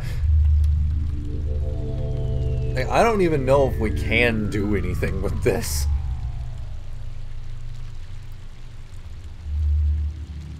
Okay, this is the end of the area. Here we are. Alright. Alright, we're good. We're back on track. Never mind, because the game just crashed. Alright then. Welcome to the alpha.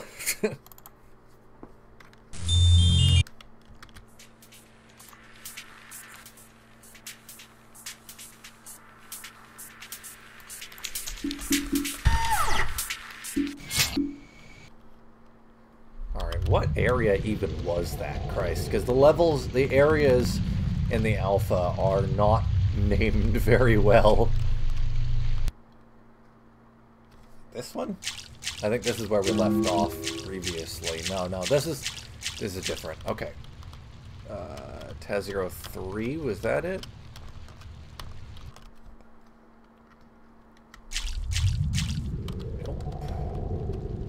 I think it wants us to go here. Yeah.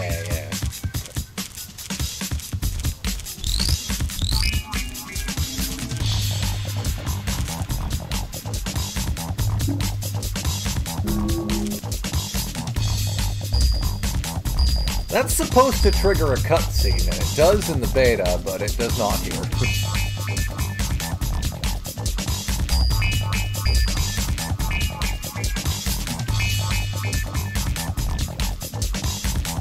Also, the boulder is supposed to be chasing you, but I don't think it is here either. Oh well, some things work, some things don't.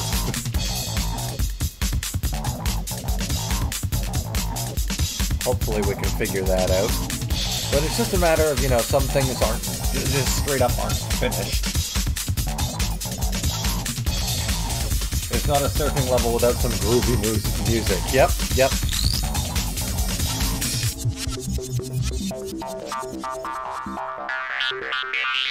This is actually one of my favorite tracks in the game, although I think the other one for Tahu is, I think I like that one a lot more.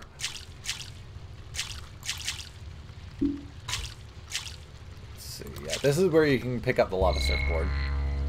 This area is actually a little broken in the beta. We'll have to figure it out because the hitboxes for these platforms just does not want to work properly for some reason. Speaking of platforming, screw all of that. I have the Miru. I kind of lament how much they nerfed this in the beta, but I mean it makes sense because, like, you know, that's a lot of crap that you can skip over. Oh dear God, this area. So I'm just gonna debug past this area because this area is literally impossible in the alpha. You're supposed to basically dodge the... You're supposed to get past those things with the how. The how does not function, so that's not going to happen. Basically, you're just supposed to jump around, push some buttons. That's about it. Doesn't work, though. Doesn't even work with the shield glyph, actually, which is odd. I think the shield glyph so far only works with physical objects in the alpha. Yes, this is the one. This is the track I like in this game. Yeah. Also, hello, floating Nuirama. This is one of those areas we're probably going to... that was cut in the beta that we're probably going to put in Nobua mode. Turn down the volume here. For whatever reason, this Nuirama just doesn't really... It doesn't take damage, it doesn't attack you. Hopefully we can figure out how to make it work, though, because it is a cool area, just fighting Nuirama in their hive.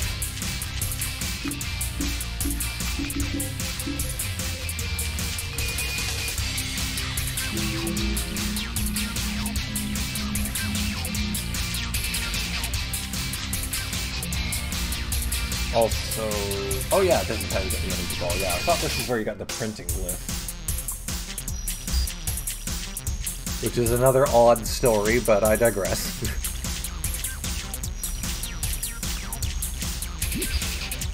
I'm actually trying to remember where the exit to this is.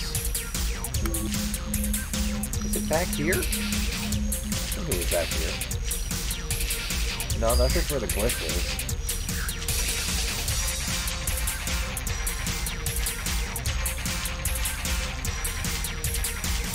And yeah, those fireballs are linked to the frame rate, I believe, so that's why they're a little too quick. Where is the exit here?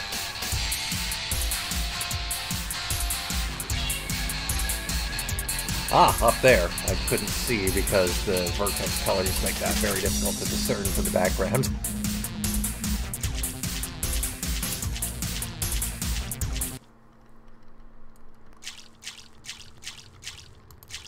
Oh no, that's where we came in. Never mind. Oh, well, that's a shutdown. Alright, cool. Okay,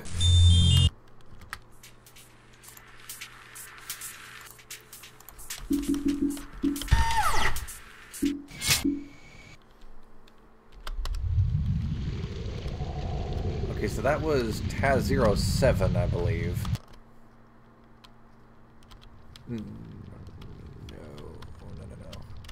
TP-01. Yeah, that's it. Alright, the dog has been fed with only minor destruction to the couch. Huzzah! Yeah, we're just gonna debug through this door, I guess. Common theme in this game. Or this version of the game, really. So what exactly have I missed as far as the areas of the level you've gone through? Crashing! Oh, so not much. More of the same. Yeah. If I remember correctly, I just jumped down here and I spawned on a lava board. Yep, that's what happens.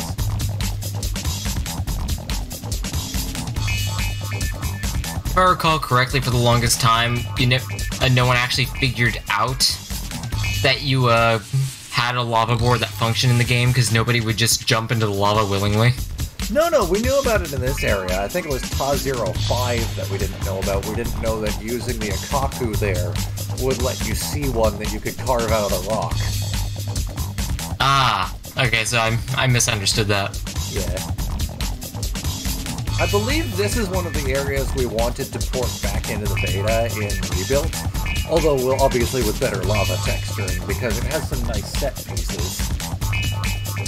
Like coming up. Oh no, wait, this one is in the beta, it just doesn't have those lava falls from the ceiling. My bad, it was another one coming up that we wanted to port in. By better lava texturing, what exactly are you planning? Well, you saw that it was basically just one single stretch texture there. True. Also, I was mistaken yet again. I believe this is the area we wanted to port in. It was just, it had some similar set pieces. Anyways, well, you'll see it again here when we come up here. Like, yeah, see, it's just, they're just sort of coming out of the air, and it's just one stretched texture that looks really out of place. Oh. Yeah. Oh, you're talking about like the falls. Yeah. Also, I just want to partially point out, just for the sake that it's humorous to me, he's surfing on lava, and you get to a point where you fall into lava. Yet that lava kills you. What is it, just hotter lava? You see, this right here is 99% lava. It's not 100%, but the lava down there, that's an extra 1%. That'll kill you. Yeah, I believe this is the area we wanted to port, or what? No, it's just an extension of the previous area. Oh, the Miru just activated itself. Okay, that's different. The mirror desires more attention, nay, demands.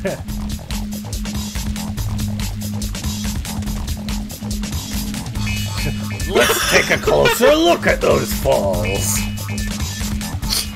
Oh, if there's one impression I wish I could do just to annoy people, it would be to scream Takua as annoyingly as Jala. Takua!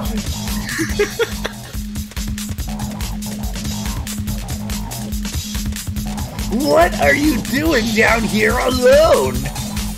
Aren't you supposed to be at the Coley match? Oh, just that's that weird sound from Takua before he apologizes. Like he just got a little bit of a stomach ache. Oh yeah, I forgot Nate actually got the lava board functional here, so this area is actually playable now. Yeah, I believe this is the one we wanted to port over. Just because Reese mentioned that, yeah, this has some really cool set pieces.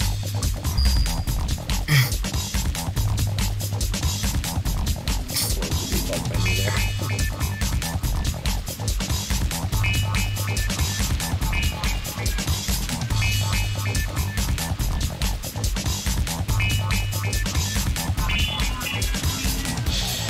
Yeah, this is the one where you're like surfing on the side of a lava fall.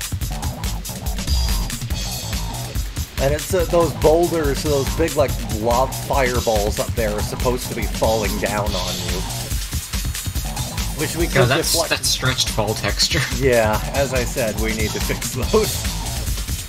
But yeah, if it was made to look a little better, this would be a really cool set piece, and I think we can all agree that that would be really cool to put back in the beta. Yeah. Tahu surfs on the world's hottest barcode.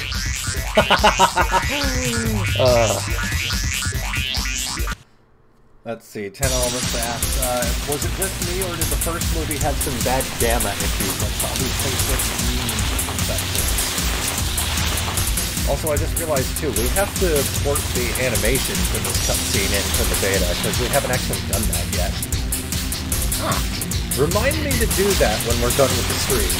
Because, I mean, we ported the Takara animation, so we may as well port this, too.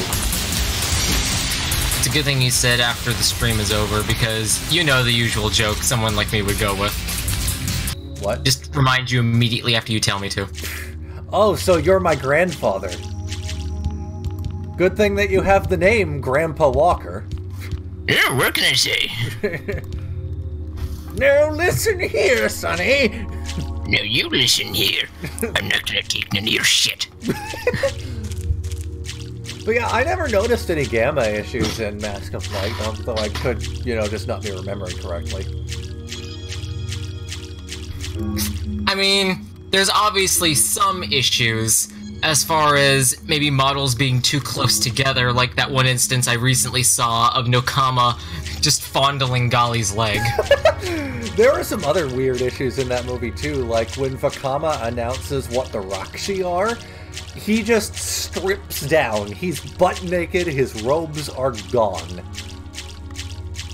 Wait, what? Yeah, his robes are not rendered in that scene. In which scene is this again? When the Rakshi first invade Takoro and it pans to him, he says, Rakshi, sons of Makuta, exactly as foretold. Exactly as foretold. I'll have to look at that. Toa Gabriel says, hey, is there enough time for me to chat with you guys in the stream? Yeah, I mean, Walker and I are basically the only ones talking right now, and you're a playtester, so you're on staff. You may as well join in. If you could add him to the group DM, that'd be awesome. Okay, let me figure out how to do that. Yeah. Let's see.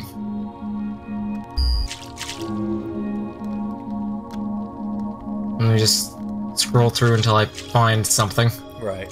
I don't think any of the doors open here. Talon says, also the fact that the inscription on the inside of the Mask of Light doesn't say anything, it's just gibberish. Is it just gibberish? Because I know that some other things did say stuff, like, the words on the, when you pan to first person from Kopaka, there are just random Rahi names, like Terakava and stuff. Oh, cool, out of bounds. Cool.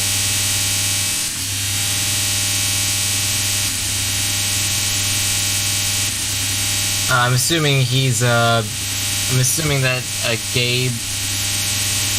Gabriel is, Elam in here, or? Hold on. I'm having a bit of trouble here.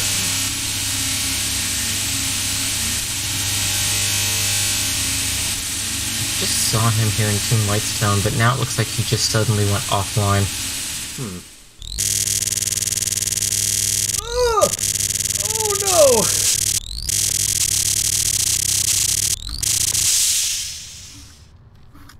And now I am a floating Miru. Alright, cool. Good game. Good. Very good. Is that a totally new bug? Nope, that happens sometimes. Time for the 10 Element says, time for the adventures of Red Miru.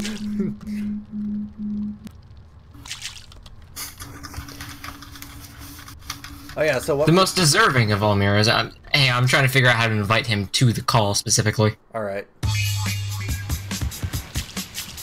I'm assuming it's just call? Or will that make me call him directly? That would make you call him directly. Hold on, I'll set it up. Let's see here. Sorry, I've never been in a leadership position. Right. Oh, apparently there's a 10-member limit on these channels. Hold on. I guess I'll just kick Nate temporarily. Bye, Nate. He's not here anyways. I say bye in spirit. Send an invite link. Yeah, that'll do it. Alright, let me try that again. Alright, I sent you an invite link. Yeah, we're using Discord. Oh, hello, Red Bat. Yes, you do that. You do whatever it is you're doing there, Red Bat. I will continue to be a Red Miru. Actually, if I die here, I should respawn properly. Yeah, there we are. Now I am Tahu again. Hello. Hello there. General Kenobi! Hello there. Hello there. General Kenobi. Yeah, that's a horrible Grievous. I'm not doing that again. Oh yeah, so these aren't working. You are a bold one. Alright, so this level doesn't work quite well in this version. Time for debug camera again. What are you supposed to do? Well, you're supposed to knock down the stalactites in the lava and they stay there for a little while so you can stand on them, but right now they just sort of fall right through the lava and don't give you a single moment to step on them.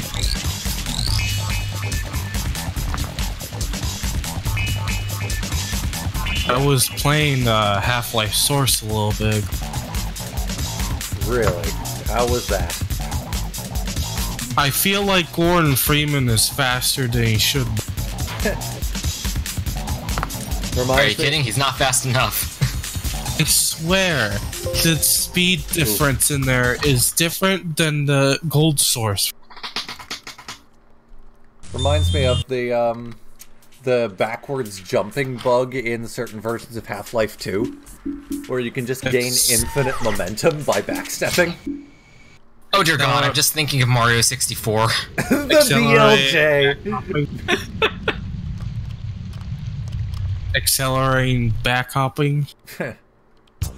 Admittedly, BLJ would be more hilarious in Half-Life because he wouldn't make a sound. The hell? Why is this playing Lewa music? What?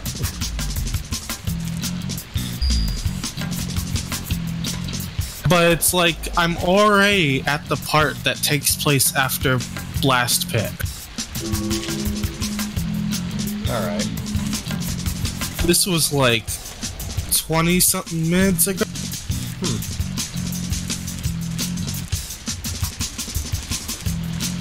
I don't think I've ever actually played this area all that much in the beta, or in the alpha, I should say. This isn't in the beta.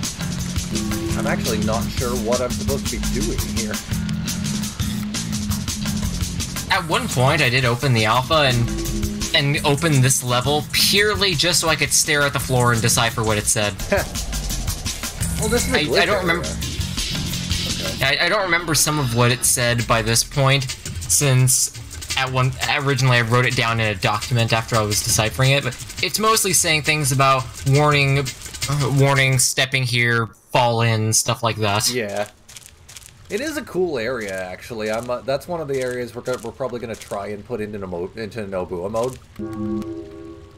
Ooh. Yeah, this area wants you to have the Vahi, I think, but it's perfectly doable. Never mind. I was going to say, it's perfectly doable with the Miru, and then I don't do it.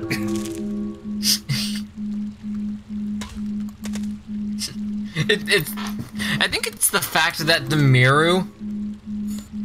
you aren't allowed to disable the Miru's effects unless you land on something, I'm guessing? No, you can turn the masks on and off. Ah. Yeah, that actually is doable with the Miru. It's just it takes a little bit of effort. But it really wants you to have the Vahi here. Yeah. Is the Vahi cumbersome to use?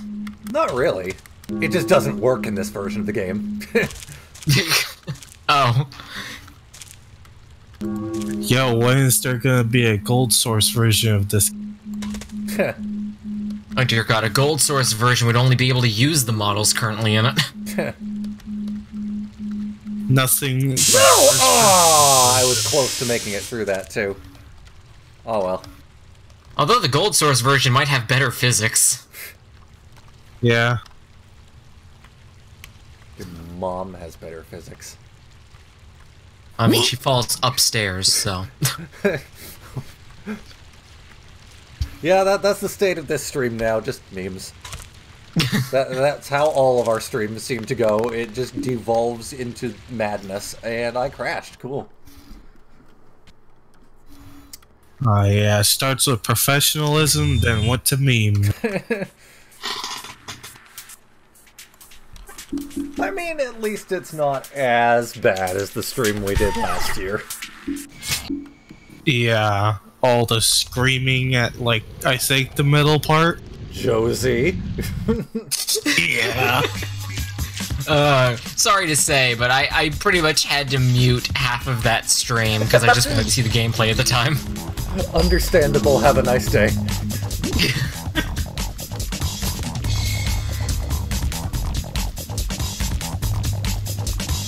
10 Elements says she can backwards long jump upstairs with half an A press. You can't half press the A button. But first, let's talk about parallel universes. Yeah, I think every time we crash the game, we've accelerated to a different PU. Also, I forgot to talk to Kapura in the village. I'm gonna do that now. I like the look of that area. Yeah. Looks like a Oh, hi Josie, I didn't know you were in chat.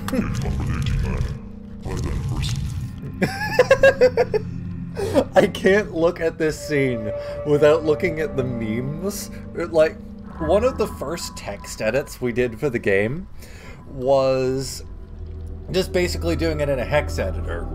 And Omega, basically all we could do was it had to be fewer or equal to the same amount of bytes as what was already there.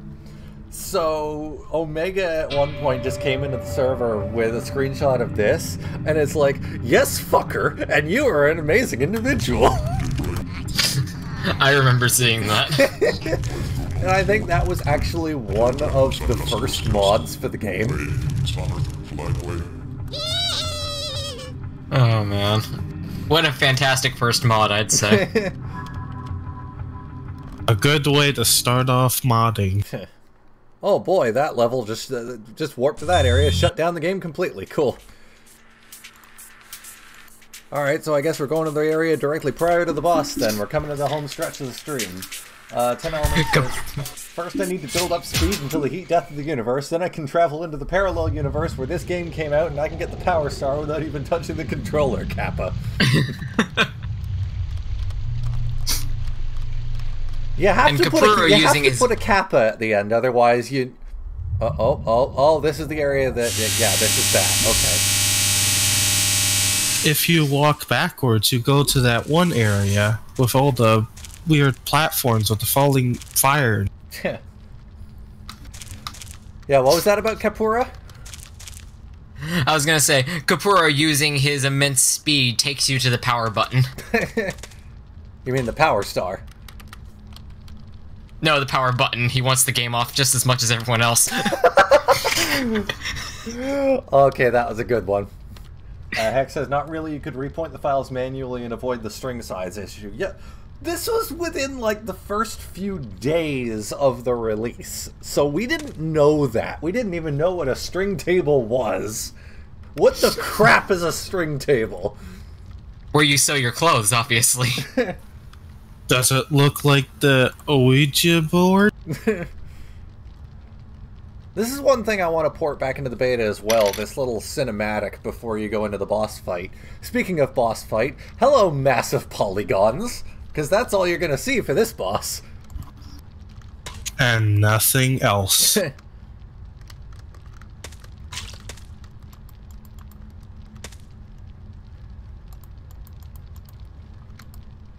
Yeah, so that's pretty much all there is to this fight.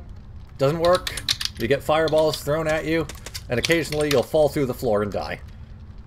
Have we tried using models from the beta? Yeah, the models, it doesn't make any difference. For whatever reason, this is all that you get. Gentleman says, what devil may cry hole did this creature crawl out of? Curl it up a little bit more and it might suffice as a bootleg cacodemon. Or cacodemon, however you pronounce it. Cacodemon. What is the cacodemon?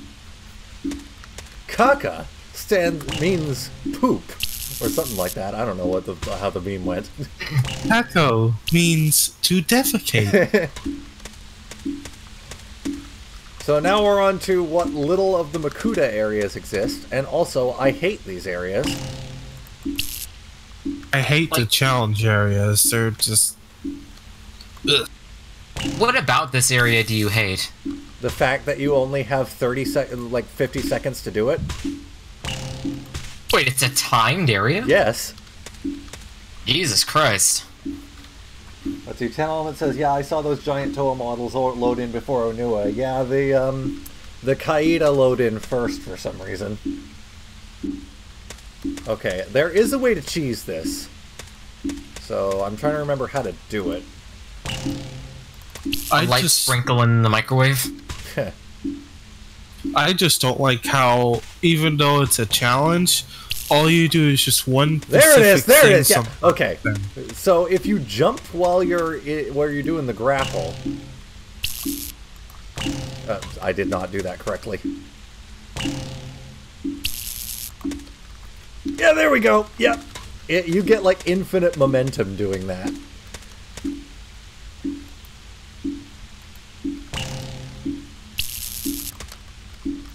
Unfortunately, I don't have much control over it. So we're just going to skip this area. Or debug camera through it, I guess. The other areas are a lot easier to get through, but this one is not so fun. I've done it before, but it's not something I really want to spend a lot of time on. I just don't like how in these challenge areas, it's just you do one specific thing most of the time, and...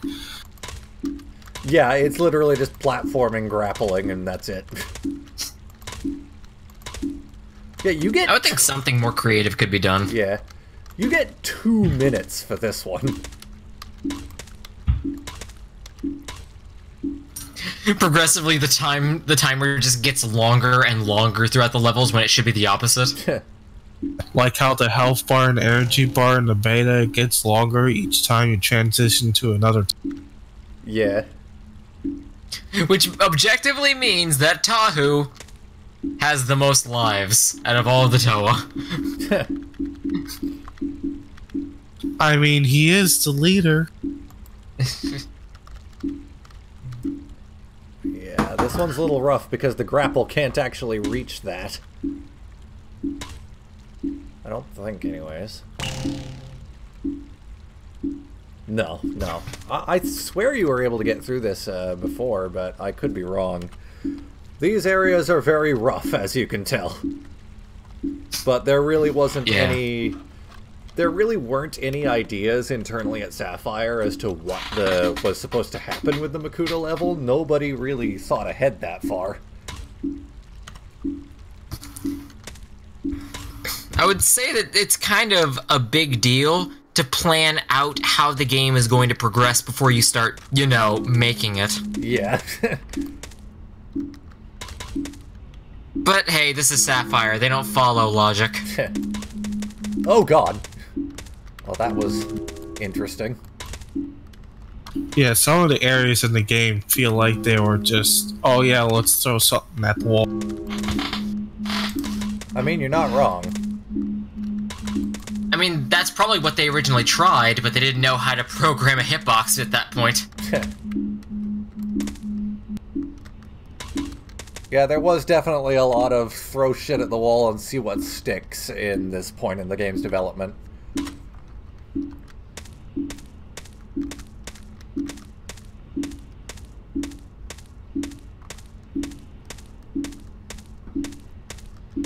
But we do have some ideas of how to continue with the Makuta level. Oh boy, the return of Kopaka's horrible jump sound effects. Did you miss them? Oh no. Ear bleeding time. Yeah, I'd have to say that one of the best ideas that we've had for continuation of Makuta definitely has to be Imperators. Yeah. If you want, you could read that off while I'm going through this, just to give people an idea of what we're planning to do.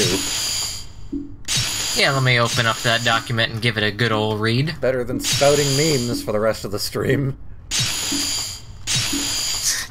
I mean, that's always an option too, but it might not get us anywhere. So on the bright side, most people haven't left, so we're doing okay, I guess.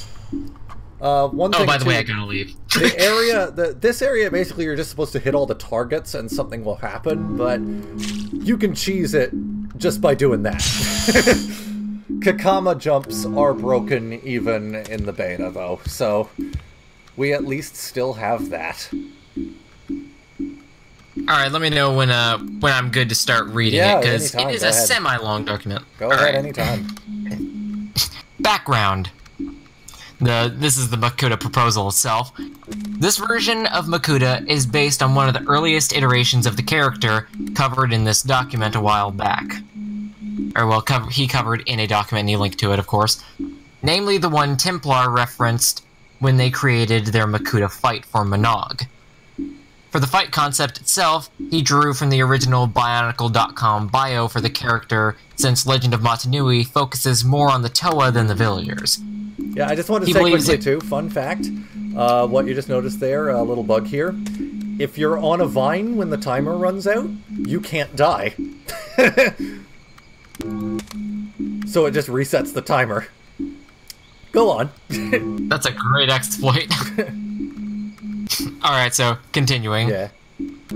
Since Legend of Motunui focuses more on the Toa rather than the villagers, he believes it unfitting for Makuta to take on the form of a villager. Additionally, he's already attempted to trick them with the Shadow Toa, so pulling the same gambit would seem redundant. And he states how he loves the Monog interpretation, but doesn't fit this specific game. Right.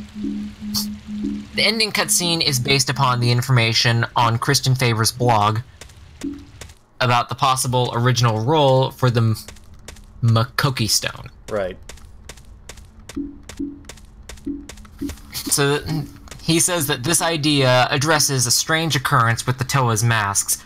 During Legend of Motunui's final cutscenes, the Toa appear to lose their golden Kanoe after Akami and Wairua, or Wairuha, however you pronounce it. It's just Akamai and Wairua.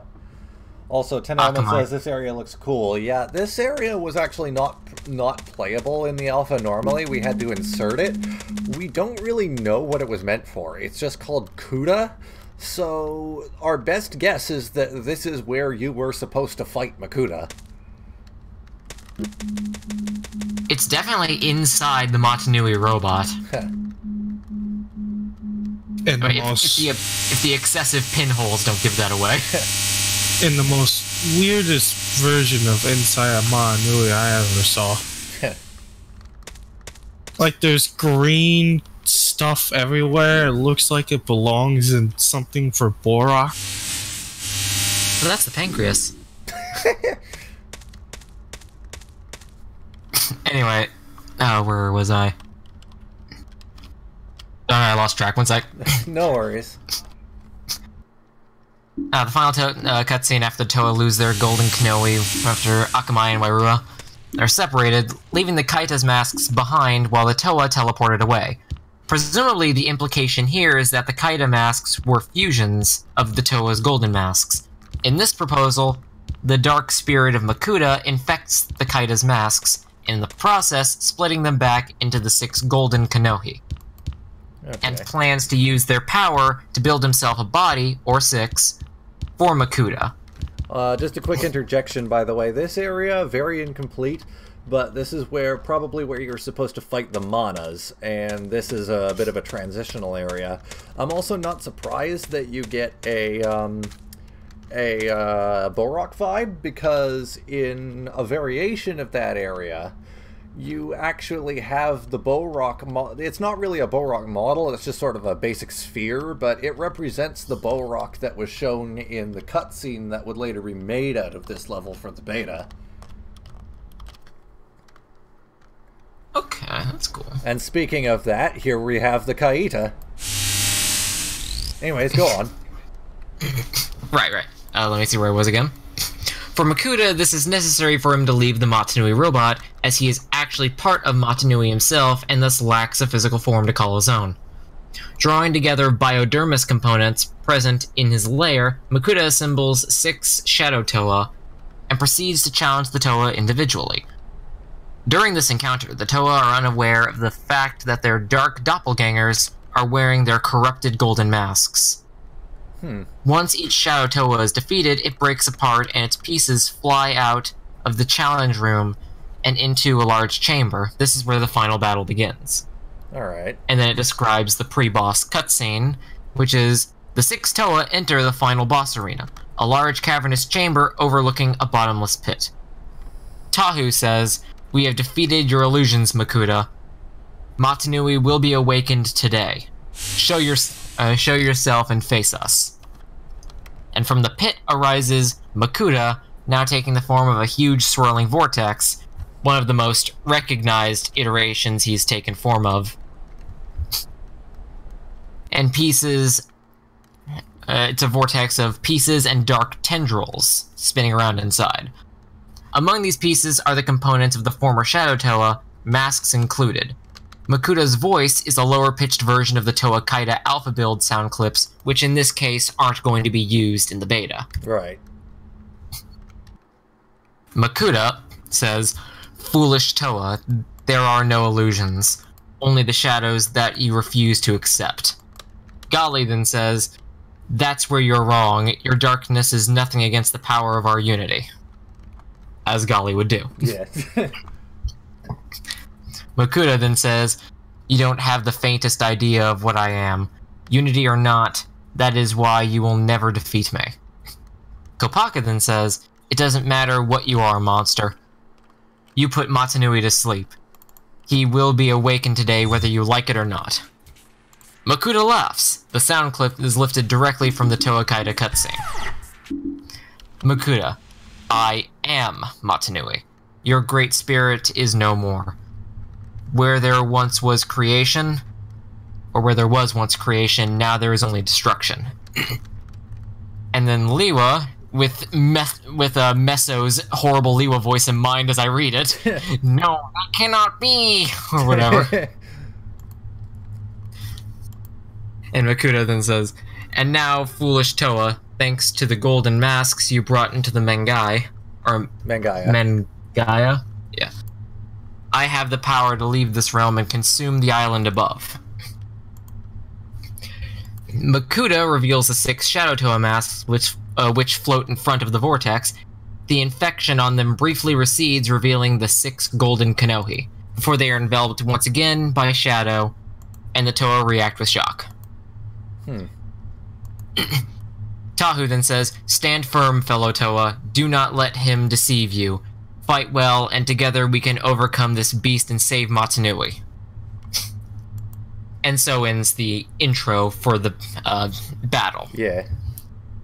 And then he goes on to continue saying that the final boss battle intro itself, like right before you get to fighting, the camera lingers on the swirling vortex of Makuta, with the following text appears on screen. Makuta, Spirit of Destruction. Final boss fight. Logistics, if you want me to read through that. Yeah, I mean, yeah. Alright, each round of the battle begins with the form of Makuta taking shape from the vortex and assembling before the Toa. The vortex remains in the air above the fray and shrinks in size with each round as the battle... and shrinks in size with each round of the battle as it expends more pieces. Each form incorporates the corresponding Toa's infected golden mask, so Liwa would fight a Rahi with the Miru on it, for example. Yeah. And by the end of the last round, none of the parts in the vortex remain aside from the tendrils. Each of the 6 Toa battles the forms separately, dodging attacks and dealing damage with their energy sphere attacks. The infected mask serves as the boss's weak point and becomes progressively cleaned of infection as the fight progresses. Sort of like every hit the mask is cleaned of infection sort of thing. Periodically, Makuta may lash out with his tendrils as well, as this increases in frequency from the amount of damage he takes. And what I suggested at this point to Imperador is that there should be a sound clip, sort of like an echoey, roaring scream or just growl of some sort, as an indication that this will happen. Maybe the screen shaking a bit, giving you an idea. Okay, tendrils are coming. Get ready to dodge. Yeah. Because otherwise, you wouldn't really be able to see it coming. Oh my god! The attack is obtuse. Go on. All right, all right, continuing down. Once the form has been sufficiently weakened, the boss will become open to an elemental blast attack, which will defeat it. Health, ammo, and energy pickups will appear in the chamber. Like all other boss fights in the game, mask powers are disabled. Upon dealing the last blow, the form will break apart, its pieces falling onto the ground and vanishing, leaving the Toa's restored golden mask behind. The player must then collect the gold mask, upon which mask collection animation plays, and that current round ends. With each round, the boss arena becomes progressively more damaged from Makuta's tendrils. By the time the player reaches Tahu's round, much of the floor is gone, and the player must avoid falling off the arena to their doom. Should the player die, they will restart at the beginning of the same round, as opposed to restarting the entire fight. Yeah, that makes more sense. Important note that he put in, the following form suggestions are just one possibility we could go with. I'm fully aware that it may not be possible to design 6 unique creatures for this fight. I'm only using these to represent an ideal, or idea, whichever he chose, of what we should strive for. If worst comes to worst, it may be necessary to reuse Rahi models and animations which are already present in the game, which, of course, you know me, I'm going to make a new friggin' Rahi for each one, regardless if they're used or not. Yeah. The Cobra, Tiger, and Hawk forms were taken directly from the aforementioned Makuta bio. And, of course, these can be worked on, since these themselves are a work in progress of who's assigned to who. So far on this, he's assigned a crab to Onua, a crocodile to Gali, a cobra to Pohatu, a tiger, or in this case, most easily chosen a Muwaka to Kopaka, a hawk to Liwa, and a dragon, which I'm sure is not going to be the final choice, to Tahu. Since something I suggested to him, and I think I mentioned it to you as well, Liam, is the possibility of adding the ability for mask powers to tie in to what that creature can do. Yeah. And in that case, the most fitting opposing creature for Tahu to fight would be an armadillo, shielding. Although I'm not sure how things like X-ray vision would fit with a tiger. Like maybe the arena would get dark, and then it would be able to have Makuta say in text on the screen, "I know where you are," referencing the movie. Well, but also, an idea I thought could work out would be, if I'm just spitballing right now, but if fog sort of closed in around you in the middle of the arena, so you can't really see beyond yourself, and then the tiger will just sort of like lunge out from the shadows at different angles. Yeah, and even though this part wouldn't be necessary, I'm loving what you suggested. Even though this part wouldn't be necessary, it would be cool if text would appear on screen with a little bit of Makuta's voice dialogue with that specific fight. Right. Saying, "I know where you are," referencing the second BIONICLE movie. Yeah. Actually, that was the second one, wasn't it? Yeah. Because... Yeah, shall I continue? Yeah, go on. Yeah, going past the whole creature segment, since that's something that all of us will definitely need to go over at some point, spitballing ideas. Yeah. Post-boss cutscene. The 6 Toa stand victorious, now once again donning their original golden masks. Makuta's vortex form has been reduced to nothing but tendrils of darkness. Makuta will then say, "You may have defeated this form, but you can never destroy me. Motunui will remain in the grip of shadow for eternity." Tahu then says, "You will never threaten our island, its people, or its wildlife ever again, Makuta. Now, Toa, we attack as one." And then all of the Toa will take aim and fire their energy blasts directly at Makuta. Makuta writhes under their assault before exploding with a burst of shadow energy, as the tendrils lifelessly fall into the pit below. And then the final cutscene, thus ending this document of immense proportions. Their quest complete, the Toa stand in the antechamber under Thakini Nui, where they first arrived in the Mangaya. Pohatu then says, "It's finally over. We've won." Liwa then says, "Yet our journey is not over. We must still awaken Motunui." Gali then says, "Yes, the Makoki stones we've gathered, they are the key." And then Anua will hold up his fragment of the Makoki stone and say, "I fear Makuta may have been telling the truth that the Motunui we sought to awaken is no more. However, the power and knowledge we have acquired through our journeys resides here in the stones. Through them, perhaps, the Great Spirit may yet live again." Yeah, that And actually said, does come from the original idea for the Makoki stones, in that it was supposed to be a record of the Toa's like journey and their achievements and whatever, and in a way it was supposed to augment Motunui's memory or something to that effect. It was like a core for his consciousness. Okay, that's actually something I never knew.